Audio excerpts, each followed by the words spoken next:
বাঙালি চা খাবে না এটা হতে পারে না।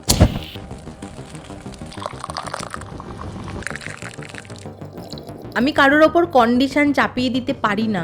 আমি দুবার বলেছি মানে আপনি দুবারই চা খাবেন। সেই দুবারটা যদি 5 বার করে দেন সেটা কিন্তু খুবই হার্মফুল। চিনি খাওয়াটা কতটা ক্ষতিকর? চিনিটা অ্যাভয়েড করবেন এই কারণে, কোনো রকম নিউট্রিশন নেই, শুধুমাত্র যে ওয়েট বাড়াবে সেরকম না, লাইফস্টাইল ডিজিজের মূল কারণ হচ্ছে সুগার। ভাত, রুটি, চিড়ে, মুড়ি, ওটস, পাস্তা, ম্যাগি, নুডলস যাই খাবো ব্রেকডাউন হয়ে আমাদের রক্তে চিনি হিসেবে যাচ্ছে।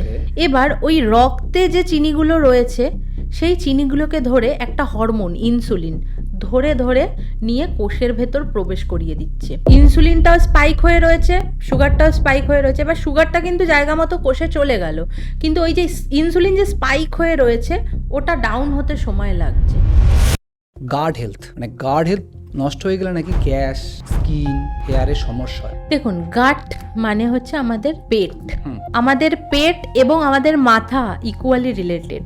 আপনার গাট যখনই অনুন্নত থাকবে তখন আপনার ডাইজেস্টিভ ইস্যু আসবে। পুরুষ নারী নির্বিশেষে একটা বড় কমন ইস্যু আছে, সেটা হচ্ছে বেলি ফ্যাট। কমানোর উপায় কি? লাইফস্টাইল চেঞ্জ করতে হবে। জিমে গেলে হবে না? জিমে বর্তমান সময়ে আমাদের জীবনে ব্যস্ততার কারণে আমরা ডায়েটকে একরকম সাইড করে রেখেছি, যার ফলে আমাদের শরীরে নানা রকম এফেক্ট পড়ে। মানুষ এত ব্যস্ত হয়ে গেছে যার ফলে নিজের ডায়েটকে ঠিকঠাক কন্ট্রোল করতে পারে না বা খাদ্যাভ্যাসকে পরিবর্তন করতে পারে না। কারণ আমরা এখন সকালে চা, বিকেলে একটু চাইনিজ এগুলো খেতে বেশি অভ্যস্ত। কিন্তু এর মাঝেও ছোট্ট পরিবর্তন আমাদের ডায়েটকে মেনটেন করবে, শরীরকে সঠিকভাবে মুভ করবে। আর এই সমস্ত বিষয় নিয়ে আজকে আলোচনা করেছেন পুষ্টিবিদ চন্দ্রিমা দে, যার আলোচনার মাধ্যমে আজকে আমরা জানতে পারবো যে ছোট্ট ছোট্ট যে পরিবর্তনগুলো হবে সেগুলো কী, এবং যার ফলে আমরা সুস্থ এবং স্বাভাবিক থাকতে পারি। এছাড়াও শুধু ডায়েট না, আমাদের খাদ্য তালিকায় যে খাদ্যগুলো থাকে বা যে উপাদানগুলো থাকে, কোন কোন উপাদানগুলো কতটা ক্ষতিকারক, যেমন চিনি, ময়দা বা আরও অনেক কিছু, এবং এই খাবারগুলো সরিয়ে বা এই খাবারগুলো রেখেও সকাল বিকাল দুপুর কী এবং কতটা পরিমাণ খেলে আমরা সুস্থ থাকতে পারি। তাই চলুন শুরু করি আজকে পডকাস্টটি।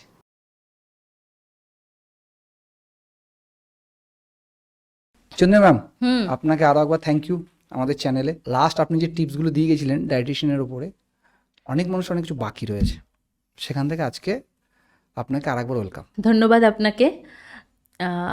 আপনার চ্যানেলে পডকাস্ট করে যাওয়ার পর আরও বিভিন্ন জায়গায় গেছি, তো সেখান থেকে সব কিছু আস্তে আস্তে প্রোগ্রেস হয়েছে। তো আমার নতুন বই, আমি বই লিখেছি, আমার নতুন বই।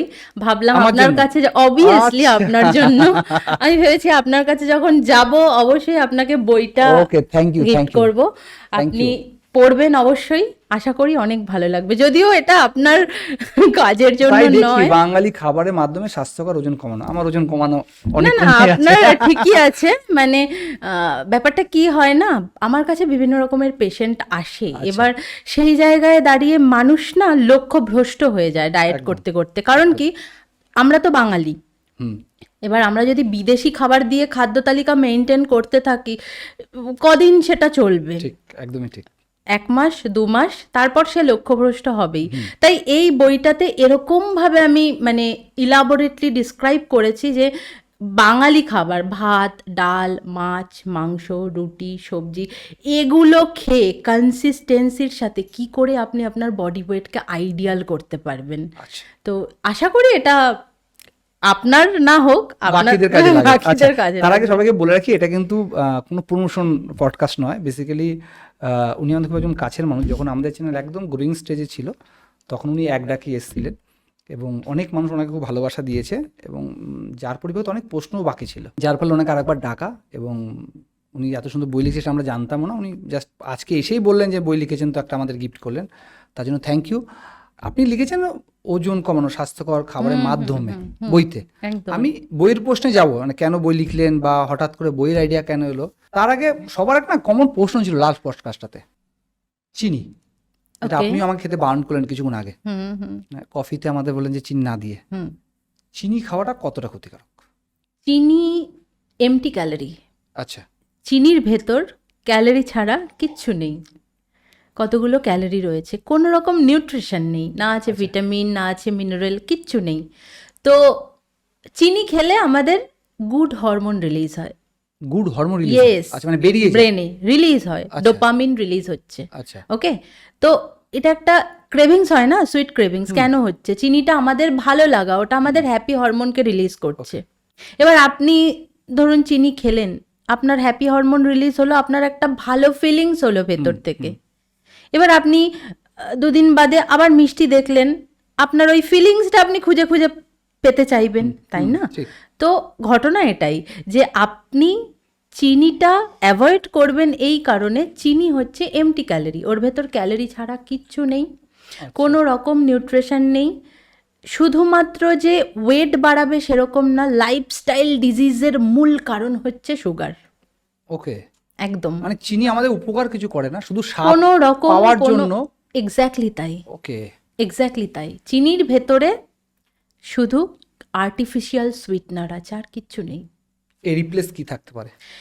চিনির রিপ্লেস তো জ্যাগারি পাউডার হতে পারে, স্টিভিয়া হতে পারে, বাট আমি পুরোপুরি বলবো না যে ওটার বদলে ওটাই খাবেন, এরকম নয় কিন্তু ব্যাপারটা একেবারে। দেখুন, আপনি চিনির রিপ্লেসে ওটা নিচ্ছেন, চিনিতেও যা ক্যালোরি ওটাতেও কিন্তু সেম ক্যালোরি।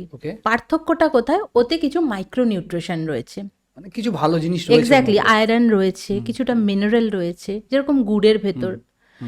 চিনি হচ্ছে শুধুমাত্র ওই ক্যালোরির ভান্ডার। সুতরাং আমি বলবো যদি অ্যাভয়েড করতেই হয়, আপনি ফলের মিষ্টিটা নিন। বুঝতে পারছেন কি বললাম? ফলেও তো একটা মিষ্টি আছে। আখের রস খান, ডাবের জল খান, আচ্ছা, এগুলোতে রিপ্লেস করুন। ওই বাইরে অনেকে যেরকম হয় না, রোদে গরমে অনেক কষ্ট হচ্ছে, তখন গিয়ে দেখা যাচ্ছে কোল্ড ড্রিঙ্কস খাচ্ছে বা বাইরের মানে কার্বোনেটেড বেভারেজেস ড্রিঙ্কসগুলো ইনটেক করছে। তার বদলে আমি বলবো ডাবের জল খান, আখের রস খান, ওআরএসএল পাওয়া যায়, তবুও ওআরএসএলের ভেতরেও আমি দেখেছি অনেক সুইটনার অ্যাড করা থাকে। আপনি নর্মালি যেগুলো ন্যাচারাল জিনিস সেগুলো ইনক্লুড করুন, এটা রিপ্লেস করুন, এটা বেটার। কোল্ড ড্রিঙ্কস আমাদের শরীরের জন্য কতটা ক্ষতিকারক? কোল্ড ড্রিঙ্কস ওই যে ওর ভেতর শুধুমাত্র কিছু বেভারেজেস আর্টিফিশিয়াল সুইটনার রয়েছে। আপনি খাচ্ছেন, ইনস্ট্যান্ট এনার্জি পাচ্ছেন, আপনি খাচ্ছেন না, আপনার এনার্জিটা কোথাও যেন হারিয়ে যাচ্ছে, এই হচ্ছে ব্যাপার। সুতরাং আমি বলবো যে ওই প্রথমেই বললাম লেবু জল খেতে পারেন, এখন তো পাওয়াই যায় সব জায়গায়। এখন একটা জিনিস পাওয়া যায় বেজেল সিডস, আমি হয়তো আগেও আপনাকে বলেছিলাম, বিভিন্ন ব্র্যান্ডের আছে, ইভেন ইউ অ্যান্ড ইয়োর্স নিউট্রিশনিস্টেরও আছে বেজেল সিডস। এটাও কিন্তু আপনার জলে মিশিয়ে খেলে ভেতরে একটা কুলিং এফেক্ট দেবে। চিনি আমাদের ওজন বাড়াতে কতটা ভূমিকা পালন করে? চিনি আমাদের ওজন বাড়াতে পুরোটা ভূমিকা পালন করে, এইটুকু বা এতটুকু নয়, পুরোটা ভূমিকা পালন করে। নট অনলি ওজন, লিভারে ফ্যাটের পরিমাণ বাড়িয়ে দেয়, ঠিক আছে? আরও জিনিস যেগুলো বলবো, দেখুন এই যে আমাদের ওয়েট প্রধানত 3টে ভাগে বিভক্ত হয়। একটা হচ্ছে ফ্যাট ওয়েট, একটা হচ্ছে ওয়াটার ওয়েট, আর একটা হচ্ছে মাসেল ওয়েট, ঠিক আছে? তো যদি কেউ ক্র্যাশ ডায়েট করে বা কার্বোহাইড্রেট বন্ধ করে খাদ্য তালিকা মেনটেন করে, সেই জায়গায় দাঁড়িয়ে তার কি হবে? ওয়াটার ওয়েট লস হবে, ওয়াটার ওয়েটটা কিন্তু কমে যাবে। তখন ইনস্ট্যান্ট কিছুটা ওয়েট লস হলো, কিন্তু আপনি যখন আবার পুনরায় 2 মাস 3 মাস পর অল্প করে ভাত খাবেন বা একটু রুটি খাবেন, আপনার ওয়েটটা কিন্তু দারুণভাবে বাউন্স করে যাবে। That is called unhealthy weight reduction. আচ্ছা, ঠিক আছে? হেলদি ওয়েট রিডাকশন মানে হচ্ছে আপনার ফ্যাট লস হবে শরীর থেকে, এটাকে বলা হয় হেলদি ওয়েট রিডাকশন। আপনি যে কথাটা বলছিলেন চিনি আমাদের মানে কতটা হেল্প করে, আমি বলবো চিনি আমাদের পুরোটা হেল্প করে। মানে কেউ মোটা হতে চাইলে চিনি খাও না, এরকম নয়। কেউ মোটা হতে চাইলে চিনিটা তো ক্ষতিকর, অবভিয়াসলি চিনি খেলে পরে লিভারে ফ্যাটের পরিমাণ বেড়ে যাবে, এবং এক্সেসিভ সুগার যখনই খাবে ডায়াবেটিস লেভেল বাড়বে, পিসিওডি গ্রো করবে, হ্যাঁ, হরমোনাল ইমব্যালেন্স গ্রো করবে, ঠিক আছে? শুধু চিনি খেলে সুগার বাড়বে, সুগার স্পাইক করে, আপনি যখন এই যে সাপোজ কফিতে উইদাউট সুগার, যদি এটা সুগার থাকতো তাহলে পরে এটা কি হতো, আপনি খেতেন, রক্তে সুগারটা স্পাইক করতো, ডাইরেক্টলি স্পাইক করতো। আরেকটা জিনিস বলে রাখি, এই যে আপনি বললেন চিনি খেলে চিনি বাড়বে, অধিক চিনি খেলে ইনসুলিন রেজিস্ট্যান্স হয়। সুগারের জন্য বেশি ক্ষতিকারক যেটি না, আমি বলছি ইনসুলিন রেজিস্ট্যান্সটা ব্যাপারটা কি আমি একটু ক্লিয়ার করে বলি, কারণ এটা অনেকেই জানে না, বিশেষ করে যারা পিসিওডিতে সাফার করে। ওকে। এই যে সাপোজ ভাত, রুটি, চিড়ে মুড়ি, ওটস, পাস্তা, ম্যাগি, নুডলস যাই খাবো, ব্রেকডাউন হয়ে আমাদের রক্তে চিনি হিসেবে যাচ্ছে, গেল। এবার ওই রক্তে যে চিনিগুলো রয়েছে সেই চিনিগুলোকে ধরে একটা হরমোন ইনসুলিন ধরে ধরে নিয়ে কোষের ভেতর প্রবেশ করিয়ে দিচ্ছে। তার কি ইনসুলিনটাও স্পাইক হয়ে রয়েছে, সুগারটাও স্পাইক হয়ে রয়েছে, এবার সুগারটা কিন্তু জায়গা মতো কোষে চলে গেল, কিন্তু ওই যে ইনসুলিন যে স্পাইক হয়ে রয়েছে ওটা ডাউন হতে সময় লাগছে, ওটাকেই বলা হয় ইনসুলিন রেজিস্ট্যান্স। এবং যখন ইনসুলিন রেজিস্ট্যান্স হয়ে রয়েছে আপনার পেট ভরে যাওয়ার পরেও আপনার খিদে পেতে থাকবে, মানে ইনসুলিন হচ্ছে বলতে পারেন আপনার সুগারটাকে ঢুকিয়ে দিল, দিয়ে জায়গায় আসতে সময় লাগছে ইনসুলিনটা, আপনার হাংরিনেস কাজ করছে, আপনার সেন্ট্রাল ওবেসিটি বাড়ছে, আপনার লাইফস্টাইল ডিজিজগুলো বাড়ছে। সুতরাং সুগার খাওয়ার আরেকটা রিজন হতে পারে ইনসুলিন রেজিস্ট্যান্স। আচ্ছা, ক্লিয়ার, বুঝতে পেরেছেন আশা করি। একদম। আপনি দুটো কথা বললেন, একটা হচ্ছে ওয়েট লস আর একটা হচ্ছে ফ্যাট লস। এই ওয়েট লস আর ফ্যাট লস মধ্যে তফাৎ কি? আমাদের বডি ওয়েট তিনটে জিনিসের ওপর ডিপেন্ড করে, muscle weight, water weight and fat wait.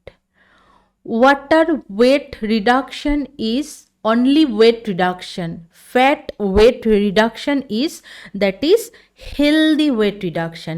এটাই হচ্ছে দুটো জিনিসের পার্থক্য, আর কিচ্ছু না। কিন্তু আপনাকে যেটা করতে হবে সেটা হেলদি ওয়েতে সাস্টেইনেবলভাবে ওয়েট লস করতে হবে, হলিস্টিক্যালি ওয়েট লস করতে হবে, এই হচ্ছে ব্যাপার, আর কিচ্ছু নয়। যেহেতু আমরা ওয়েট লস নিয়ে কথা বলছি, আপনি বইটিও লিখেছেন ওজন কমানো, স্বাস্থ্যকর খাদ্যের মাধ্যমে ওজন কমানো, বাঙালি স্বাস্থ্যকর খাদ্যের মাধ্যমে। এই বাঙালি স্বাস্থ্যকর খাদ্যগুলো কি কি, তালিকাটা কি? দেখুন, বাঙালি মানে কি, ভাত, ডাল, রুটি, সবজি, মুড়ি, কিন্তু কাজটা করতে হবে ক্যালোরির ব্যালেন্সে। আচ্ছা, ঠিক আছে, ক্যালোরির ব্যালেন্সটাই হচ্ছে ইম্পর্টেন্ট। এবং কি করে ক্যালোরির ব্যালেন্স করা যাবে, ফর এক্সাম্পল একটা লেবুতেও ক্যালোরি রয়েছে, একটা লেবু লজেন্সেও ক্যালোরি রয়েছে, বাট লেবুর calorie is a good calorie because এর ভেতর আমি প্রচুর পরিমাণে মাইক্রো নিউট্রিশন পেয়ে যাব। বুঝাতে পারলাম? তো কি করে ক্যালোরির ব্যালেন্সের মাধ্যমে বাঙালি খাবারে ওয়েট লস করতে হবে, ওই বিস্তারিত ওই বইয়ের মধ্যে রয়েছে। আজকেই একটা মানে পেশেন্টের সাথে একটা ভিডিও করেছিলাম যে আয়রন অ্যাবজর্পশন, সেটা কি বলে দিচ্ছি, ওই ডেসক্রিপশনালি আছে ওই বইয়ের ভেতরে। আচ্ছা, ধরুন কারোর হিমোগ্লোবিন কম, এবার সে কি করছে, আয়রন, ফলিক অ্যাসিড কনস্ট্যান্টলি খেয়ে যাচ্ছে, দেখা যাচ্ছে কি দিনের শেষে তার সেই আয়রন ডেফিসিয়েন্সি থেকে যাচ্ছে। আচ্ছা, কেন, কারণটা কি? কারণ একটাই, কারণ সে ভিটামিন সি কম খাচ্ছে এবং প্রোটিন কম খাচ্ছে। এই দুটো জিনিস দরকার হয় আয়রন অ্যাবজর্পশনের জন্য। আচ্ছা, বুঝতে পেরেছেন? এবং সেই জিনিসগুলো কি হতে পারে, সেই জিনিসগুলো কিভাবে কি করলে পরে আইডিয়ালি ওয়েট লস হতে পারে, সম্পূর্ণ বিস্তারিত ওই বইটার মধ্যে আছে। আচ্ছা, তার জন্য আপনি এখানে বলছেন। আচ্ছা, যারা এ ব্যাপারে জানতে চান বইটা কিনে নেবেন। ঠিক আছে, কোথায় পাওয়া যায় ম্যাম পরে বলে দেবে, বা ম্যামের চ্যানেলে গিয়ে দেখে নেবেন। আপনার চ্যানেলের নামটা কি? You and yours nutritionist, YouTube channel, Facebook page এবং ইনস্টাগ্রাম, এবং আমাদের ওয়েবসাইটও রয়েছে এই একই নেমে, দেখে নেবেন। তো আমরা আমাদের যে প্রশ্নগুলো বাকি রয়ে গেছে সেগুলো নিয়ে আর ডিসকাশন করব। একদম একদম। গাট হেলথ বর্তমানে একটি খুব কমন এবং খুব স্মার্ট ওয়ার্ড বেসিক্যালি। মানে গাট হেলথ নষ্ট হয়ে গেলে নাকি গ্যাস, স্কিন, হেয়ারের সমস্যা হয়। আদৌ গাট হেলথ জিনিসটা কি, এবং আদৌ তার ফলে কি কি ক্ষতি হতে পারে? দেখুন, গাট মানে হচ্ছে আমাদের কোর, পেট। ওকে, আমাদের পেট এবং আমাদের মাথা ইকুয়ালি রিলেটেড। আচ্ছা, ঠিক আছে, বোঝাতে পারলাম? আমাদের মন খারাপ মানে আমাদের পেট খারাপ, আবার আমি উল্টোভাবে যদি দেখি আমাদের পেট খারাপ মানে আমাদের মন খারাপ। ঠিক ঠিক হয়, এটা কিন্তু পুরো রিলেট। কেন রিলেট আমি বলি, দেখুন আপনার গাট যখনই অনুন্নত থাকবে তখন আপনার ডাইজেস্টিভ ইস্যু আসবে, তখন আপনার নিউট্রিশন অ্যাবজর্পশন ক্ষমতা কিন্তু কমে যাবে, আপনার হেয়ার ফল হবে, আপনার স্কিনের মানে একটা গ্লোনেসটা একেবারে কমে যাবে। আচ্ছা সুতরাং বলে না সমস্ত সমস্যার সৃষ্টি হয় ওই গাঁট থেকে, লার্জ ইন্টেস্টাইন, স্মল ইন্টেস্টাইন, এগুলো থেকে কিন্তু আপনার বলতে পারেন সমস্যার কারখানা হচ্ছে গাঁট। ওকে গাঁটটাকে, গাঁটের ব্যাকটেরিয়াগুলো, দু রকম ব্যাকটেরিয়া থাকে গাঁটে, একটা হচ্ছে গুড কোয়ালিটির ব্যাকটেরিয়া, ব্যাড কোয়ালিটির ব্যাকটেরিয়া, ঠিক আছে? তো গুড কোয়ালিটির ব্যাকটেরিয়াকে আরও হেলদি করতে হবে, প্রিবায়োটিক প্রোবায়োটিক একসাথে খেতে হবে। আচ্ছা যদি খাওয়া যায় তাহলে কিন্তু গাট একদম ঝলমল ঝলমল করবে, এবং সেটা যখনই করবে অটোমেটিক্যালি আপনার মন হেলদি থাকবে, এবং মন যখনই হেলদি থাকবে আপনি যে কোনো কাজে মন দিতে পারবেন। এটা সিম্পল ব্যাপার, মানে বোথ আর ইকুয়ালি রিলেটেড। একে ঠিক রাখতে গেলে খাবারের রুটিন কি হওয়া উচিত, বা খাবার কিভাবে খাওয়া উচিত? লাইফস্টাইল চেঞ্জ করা খুব জরুরি। এর আগে আমাদের চ্যানেলে ডক্টর জয়ন্ত কুমার ঘোষ নামে একজন ডাক্তার বসে হোমিওপ্যাথি, যদি উনি খুব ফেমাস ডাক্তার বর্তমানে, তো উনি লাইফস্টাইলের উপর অনেকগুলো কথা বলেছেন। আচ্ছা, যে টাইম মতো খাওয়া, সন্ধ্যের আগে খাওয়া, আদৌ কি এগুলো অ্যাজ এ ডায়েটিশিয়ান আপনি এই ব্যাপারটা কতটা প্রাধান্য দিচ্ছেন, বা এটা কতটা সঠিক? দেখুন স্যার অনেক বড় মাপের ডক্টর, সবার আগে ওনার কথাগুলোকে আমি প্রণাম জানাই। শুধু একটি কথা বলবো যে লাইফস্টাইল যদি কারোর অনিয়মিত হয়, মানে ইরেগুলার লাইফস্টাইল, আমি একটা ডায়েট প্ল্যান করে দিলাম। আচ্ছা আমি আটকাচ্ছি, আপনি ইরেগুলার ডায়েট প্ল্যান বলছেন, আমি আমার রুটিনটা বলি এক্সাম্পল অনুসারে, আপনি বলুন আমার কতটা খারাপ, এটা ভালো তো নাই এই দিন, খারাপ। আমি সকালে ঘুম থেকে উঠে 8-9টার সময় ঘুম থেকে উঠে আমি চা খাওয়া আমার প্রথম কাজ আর কি। চা না খেলে আমি মানে বিছানা ছাড়ি না, এরকম একটা ব্যাপার হয়েছে আমার মধ্যে, যদিও খুব খারাপ, স্যার আমাকে বারবার বলেছে না খেতে, আমি আপনার কাছে আর কি জানছি, শুধু আমার না, আমার মনে হয় এটা আমাদের বাঙালিদের অনেকের একই ওয়েতে চলি আমরা। এর পরিপ্রেক্ষিতে কি হতে পারে এটা সবার জন্য আপনি বলবেন। দেন আমি অফিসে আসি, আমার অফিসে আসার পর ব্রেকফাস্টের কোনো টাইম থাকে না, 11টা 12টা কোনো টাইম থাকে না, এবং অনেক সময় অনেক রকম ভিন্ন রকম খাবার হয়। দুপুরে খাবারটা 2:30 থেকে 3টে বা 4টে বেজে যায়, রাতে খাবারটা খাই 12টার সময়, 12টার সময়, রাত 12টা। এটা কি আদৌ পারফেক্ট টাইম? আপনি প্রথমে আমায় যেটা বললেন যে চা নিয়ে বললেন, তো চাটা আমার মিস করলে তো চলবে না, না এটা হচ্ছে ব্যাপার। ইনস্ট্যান্ট চা খেলে আপনি এনার্জি পাবেন, চায়ে উপস্থিত ট্যানিন, কফিতে উপস্থিত ক্যাফেইন, এগুলো কিন্তু আপনাকে ইনস্ট্যান্ট এনার্জি দেবে, কিন্তু এর লংজিভিটি খুব কম। আচ্ছা ওই যে আবারও বলছি, ভেতরে গিয়ে ট্যানিন অথবা ক্যাফেইন এগুলো কিন্তু আপনার নিউট্রিশন অ্যাবজর্পশনে বাধা দান করবে। আমি সেই জন্য সকলকে বলি চা খাবেন, দেখুন বাঙালি চা খাবে না এটা হতে পারে না, একদম ঠিক। এটা হতে পারে না। আমি কারোর ওপর কন্ডিশন চাপিয়ে দিতে পারি না, আপনি এটা করবেন না, আপনার জীবন। আমি তো আপনার ভালো লাগাকে গুরুত্ব দিয়ে তবেই সে না আমি ডায়েট প্ল্যান তৈরি করব।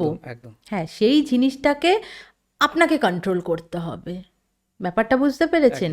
আমি 2বার বলেছি মানে আপনি 2বারই চা খাবেন। আপনি সেই 2বারটা যদি 5বার করে দেন সেটা কিন্তু খুবই হার্মফুল। জীবনে সবকিছুই দরকার, নিয়ম আছে, ডেফিনেটলি ডেফিনেটলি নিয়মটা বলি আমি। দেখুন, চায়ে দুধের কোয়ান্টিটিটা কম থাকবে, ওয়াটার কোয়ান্টিটি বেশি থাকবে, উইদাউট সুগার হলে ভালো হয়। মানে জিনিসটা চাই হবে, কিন্তু আপনার মাইন্ডসেটটা ঠিক করে রাখতে হবে যে দোকানের মালাই চায়ের মতো আমি ঘরে যদি হেলদি চা বানাতে যাই ওটা পসিবল না। এটা হয়ে গেল চায়ের ব্যাপার। আরেকটি কথা আমি বলবো, ব্রেকফাস্ট করার অন্তত পক্ষে 1/2 ঘন্টা আগে চা খেতে পারেন বা 1/2 ঘন্টা পরে চা খাবেন, কারণ ব্রেকফাস্ট থেকে তো আমরা কিছু নিউট্রিশন পাবো, যাতে চায়ে উপস্থিত ট্যানিন বা কফিতে উপস্থিত ক্যাফেইন ওই নিউট্রিশনগুলো অ্যাবজর্পশনে বাধা দান করে। এটা হয়ে গেল সকালবেলা মর্নিং। এছাড়া অনেক মর্নিং ড্রিঙ্কস আছে, এটা তো একটা জেনারেল গাইডলাইন বলছি, কাস্টমাইজড গাইডলাইনের ক্ষেত্রে সকলের ভিন্ন ভিন্ন। এরপরের যে ইম্পর্টেন্ট মিল সেটা হচ্ছে ব্রেকফাস্ট। ব্রেকফাস্টে গুরুত্ব দিতে হবে সবার আগে প্রোটিনকে। টাইমের কোনো বাধ্যবাধকতা? অবভিয়াসলি, আপনি যদি ব্রেকফাস্ট সকাল 10টা 11টায় করেন সেটা তো পারফেক্ট টাইম নয়, কখনোই নয়। 11টায় তো ব্রেকফাস্টই হয় না। আমি তো ওটাই বললাম যে এটা পুরোপুরি ভুল হচ্ছে, এটা করা যাবে না। ব্রেকফাস্টের বেস্ট টাইম হচ্ছে সকাল 8টা থেকে ম্যাক্স টু ম্যাক্স 9:30। যারা ঘুম থেকে ওঠে 9টা-10টায় তার শিডিউলটা তার মতো হবে। যদি আপনার কথা আমি বলি, আপনি নিশ্চয়ই লেট নাইট করে ঘুমান। একটা ওটাই তো বললাম, তাহলে কি কভার আপ হয়ে যাচ্ছে জিনিসটা, সেই ক্ষেত্রে জিনিসটা কাস্টমাইজড হয়ে যাবে। আমি এটা জেনারেল গাইডলাইন সকলের ক্ষেত্রে বলছি। তো ব্রেকফাস্টে যেটা আমি বলবো, প্রোটিনকে গুরুত্ব দিতে হবে। সেটা ডিম হতে পারে, আপনার সয়াবিন হতে পারে, পনির হতে পারে, রাজমা হতে পারে, বা তার সাথে একটু ভেজিটেবলস রাখলেন। কার্বসের সোর্স হিসেবে ওটস রাখতে পারেন, ডালিয়া রাখতে পারেন, হ্যাঁ, কিনুয়া রাখতে পারেন। বা আপনি ভাতই খান না, ধরুন আপনি অফিস যাচ্ছেন, প্রচুর পেশেন্ট এরকম আমায় দেখা, যারা স্কুল টিচার, যারা ব্যাংকে চাকরি করে, আমায় বলে দেয় যে ম্যাডাম আমায় সকালে একটু ভাত খেয়ে কি আমি বেরোতে পারি? ইনস্ট্যান্ট এনার্জি পাবে, সারা দিনের একটা ফুলফিলনেস থাকবে। অল্প মানে রাইস, তার সাথে বেশি করে ভেজিটেবলস, একটু ডাল থাকলো, আর মাছ মাংস, একটু স্যালাডকে ইনক্লুড করুন। এটা একটা কমপ্লিট মিল হলো। হতে পারে সকালের পরিমাণ তো সেটা ডিপেন্ড করবে পেশেন্টের হাইট, ওয়েট, বিএমআই এর ওপর, এটা হচ্ছে ডিপেন্ড করবে। কিন্তু আমি বলবো যে একটা জেনারেল গাইডলাইন যদি বলি, একটা পোর্শন কন্ট্রোল থালা, পোর্শন কন্ট্রোল থালায় ধরুন 1, 2, 3, 4টে ভাগ হয়। ছোট একটা ভাগে আমি ভাত বা রুটি রাখলাম, কার্বোহাইড্রেট হয়ে গেল। আমি সকালের খাবারে, যারা অফিস গোয়িং তাদের জন্য, যারা বাড়িতে থাকে আমি তাদের কথা বলছি না, কিন্তু একটা পোর্শনে কার্বোহাইড্রেটের সোর্স ওটা রইলো, আরেকটা পোর্শনে ডাল রইলো, মিক্স ডাল বা যে কোনো ডাল, আরেকটা পোর্শনে ফিশ বা চিকেন রইলো যথেষ্ট পরিমাণে, মিনিমাম 100 থেকে 150 গ্রাম মতন, আরেকটা বড় পোর্শন জুড়ে রইলো বেশি করে ভেজিটেবলস, একটু দই থাকতে পারে। এটা আমি তাদের ক্ষেত্রে বলছি যারা অফিসে বেরিয়ে যাচ্ছেন, তাদের দুপুরবেলা লাঞ্চ করার টাইম হয়ে ওঠে না, রিপ্লেস হয়ে গেল, ব্যাপারটা রিপ্লেস হয়ে গেল। তারপর একটা স্ন্যাক্সে যেরকম একটা ফ্রুটস খেতে পারে, যে কোনো ফ্রুটস খেতে পারে, কোনো প্রবলেম নেই। এবং ডিটক্স ওয়াটার, যেটাকে কিন্তু প্রাধান্য দেওয়া জরুরি। কেন জরুরি বলি, আজকাল মানুষ জল কম খায়। একদম, আমি তো খাই না।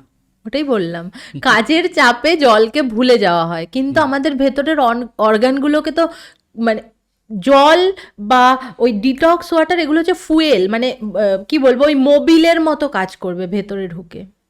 ডিটক্স ওয়াটার বানানোর পদ্ধতি দেখুন, অনেক ডিটক্স ওয়াটার হয়, ইনফিউজড ওয়াটার হয়, অ্যালকালাইন ওয়াটার হয়। যদি আমি একটা ডিটক্সের কথাই বলি, অনেক কিছু লিখিত পেশেন্টদের, আমি একটাই বলে দিচ্ছি, যেটা সবার জন্য, যেটা বাড়িতে বসে বানাতে পারবে, খুব মানে ইজিলি ব্যাপার। আদা, জিরে এবং পুদিনা পাতা, পুদিনা না থাকলে তুলসী পাতা, এই 3টে জিনিস দিয়ে জলে ফোটাবেন ভালো করে, একটু কালারটা চেঞ্জ হয়ে গেল, ব্যাস ওটা কনজিউম করুন, খুব ভালো হয়। হ্যাঁ, যখন তখন খেতে পারেন। এটা কিন্তু ডিটক্স ওয়াটার, টক্সিন রিলিজ করবে। এবার হচ্ছে ইনফিউজড ওয়াটার, যেটাকে ইনফিউজড করে রাখতে হয়। যেরকম এখন তো গরমকাল, গরমের জন্যই বলে দিই, কুলিং এফেক্ট আসবে একটা। সেটা হচ্ছে শসা পিল করবেন না, গোল গোল করে কেটে জলের ভেতর দিয়ে দিলেন, তার সাথে একটু লেবু রিং রিং করে কেটে জলের ভেতর দিয়ে দিলেন, একটু পুদিনা পাতা দিয়ে দিলেন, তুলসী পাতা দিয়ে দিলেন পুদিনার রিপ্লেসমেন্টে, এবং তার সাথে একটু চিয়া সিড অথবা বেজিল সিড দিয়ে দিলেন। মানে দারুণ কুলিং এফেক্ট দেবে এটা। এটা যখন আমি এটা মানে এটা কিন্তু আমি ফোটানোর কথা বলছি, এটা রেখে ইনফিউজড করে রাখতে হবে এগুলোকে। দুটো জলের মধ্যে পার্থক্য কি, এবং আমাদের শরীরে দুটো কিভাবে কাজ করে? দুটো জল সবার জন্য ভিন্ন ভিন্ন। এবার আমি বললাম বলেই যে আপনারা শুরু করে দেবেন সেরকম কিন্তু নয়। যাদের ধরুন মানে ইউরিন প্রচণ্ড মানে কালারটা ইয়েলো টাইপের হয়ে যায়, ঠিক আছে, মানে জল কম খাওয়ার ফলে, বা লিভারের কোনো রকম কোনো ইস্যু রয়েছে, ইনফিউজড ওয়াটার দারুণ কাজ করবে। মানে যেটা আমি বললাম, হ্যাঁ হ্যাঁ হ্যাঁ, এটা কিন্তু দারুণ কাজ করবে। তো একদম এটা চলতে পারে, কোনো অসুবিধে নেই। ইনফিউজ ওয়াটার আপনি যেটা বললেন সেটা হচ্ছে যারা জলের পরিমাণ কম খায় তাদের জন্য বেসিক্যালি, তাই তো? তারা যদি সেটা খায়, তবে যদি সারাদিনে 5 গ্লাস জল খাওয়া উচিত, জাস্ট আমি এক্সাম্পল বলি, তারা যদি 1 গ্লাসও খায়, সঙ্গে ইনফিউজ ওয়াটারটা খায়, তবে ব্যালেন্স হয়ে যাবে, ব্যালেন্স হবে। এক্স্যাক্টলি তাই। মানে ডিটক্স অবভিয়াসলি টক্সিন রিলিজ করবে, কিন্তু ওই যে আমাদের ভুলে যাওয়াকে একটা কভার আপ করবে, যে আমরা জল খেতে ভুলে যাচ্ছি, আরে আমরা তো ডিটক্স ওয়াটার খাচ্ছি, সেখান থেকে তো একটা ব্যালেন্স হচ্ছে। বোঝাতে পারলাম? জিঞ্জারের কথা বললাম, যাদের কনস্টিপেশন আছে তারা খাক না, আদা, মৌরি, জিরে, এই 3টে দিয়ে ফুটিয়ে খাক, কোনো এনিওয়ান ইনফিউজ ওয়াটারটা খেতে পারে, তার জন্য কোনো বাধ্যবাধকতা নেই। তার জন্য কোনো বাধ্যবাধকতা নেই, শুধু ঠান্ডা লাগার ধাত থাকলে ওটা, যেহেতু এটা হ্যাঁ একটু, হ্যাঁ অনেকে যে হট করে ইমিউনিটি উইক, ইমিউনিটি, তাদের ক্ষেত্রে আমি বলবো ওকে। এবার আমরা সকালে খাবারে ছিলাম, এবার আমরা দুপুরে খাবার, যেটা আমি খাই আমাদের ঠিক থাকে না, মানে টাইমের ঠিক থাকে না আমার টাইমে, মানে বেসিক্যালি আজকে ধরুন আমাদের পডকাস্ট হচ্ছে, আজ হয়তো খেতে খেতে 4-5টা বেজে যাবে, অনেক সময় 2টো 2:30 3টে, এভারলি 3টে-4টে আগে কোনদিন খাওয়াই হয় না। সেই ক্ষেত্রে কিভাবে খিদে পায় আপনার, সেটা আগে বলুন। খুব খিদে পায় তা না, আবার খিদে পায় না তাও না, দুপুরবেলা একটা হয় না টাইমিং একটা ব্যাপার। শরীরকে বুঝুন সবার আগে, যে আপনার কি আদেও কাজের ফাঁকে খিদেটা উড়ে চলে গেছে? উড়ে গেছে, ঠিক। কাজের, আমার যদি কাজের মধ্যে থাকবেন খিদে পায় না আপনার, তাহলে কিন্তু শরীর কাজ করছে, ভেতরের অর্গানগুলো কিন্তু আস্তে আস্তে স্লো হয়ে যাচ্ছে। মানে এটা আমি বললাম, অ্যাকচুয়ালি তাই। কিন্তু আপনাকে বুঝতে হবে যে আপনার কি আদেও খিদে পাচ্ছে, আপনার কি হাংরিনেস আছে, আপনার কি পিপাসা আছে। সেরকম কিছু নেই, অনেক সময় খিদে পেয়ে যায়, চলে যায় যে খাবারটা হয়েছে নাকি, খাবার আগে ওটাকে বুঝতে হবে, ভেতরের রিদমটাকে ফিল করতে হবে যে আমার কি আদেও খিদে পাচ্ছে না, তাহলে কি আমি এমনি এমনি খাবো, আননেসেসারি খেয়ে নেবো। অনেকে যেরকম রাত্রেবেলা যে ফোন করে আমায় বলে যে ম্যাম কি করব আজকে, না ভাল লাগছে না, খিদে পাচ্ছে না।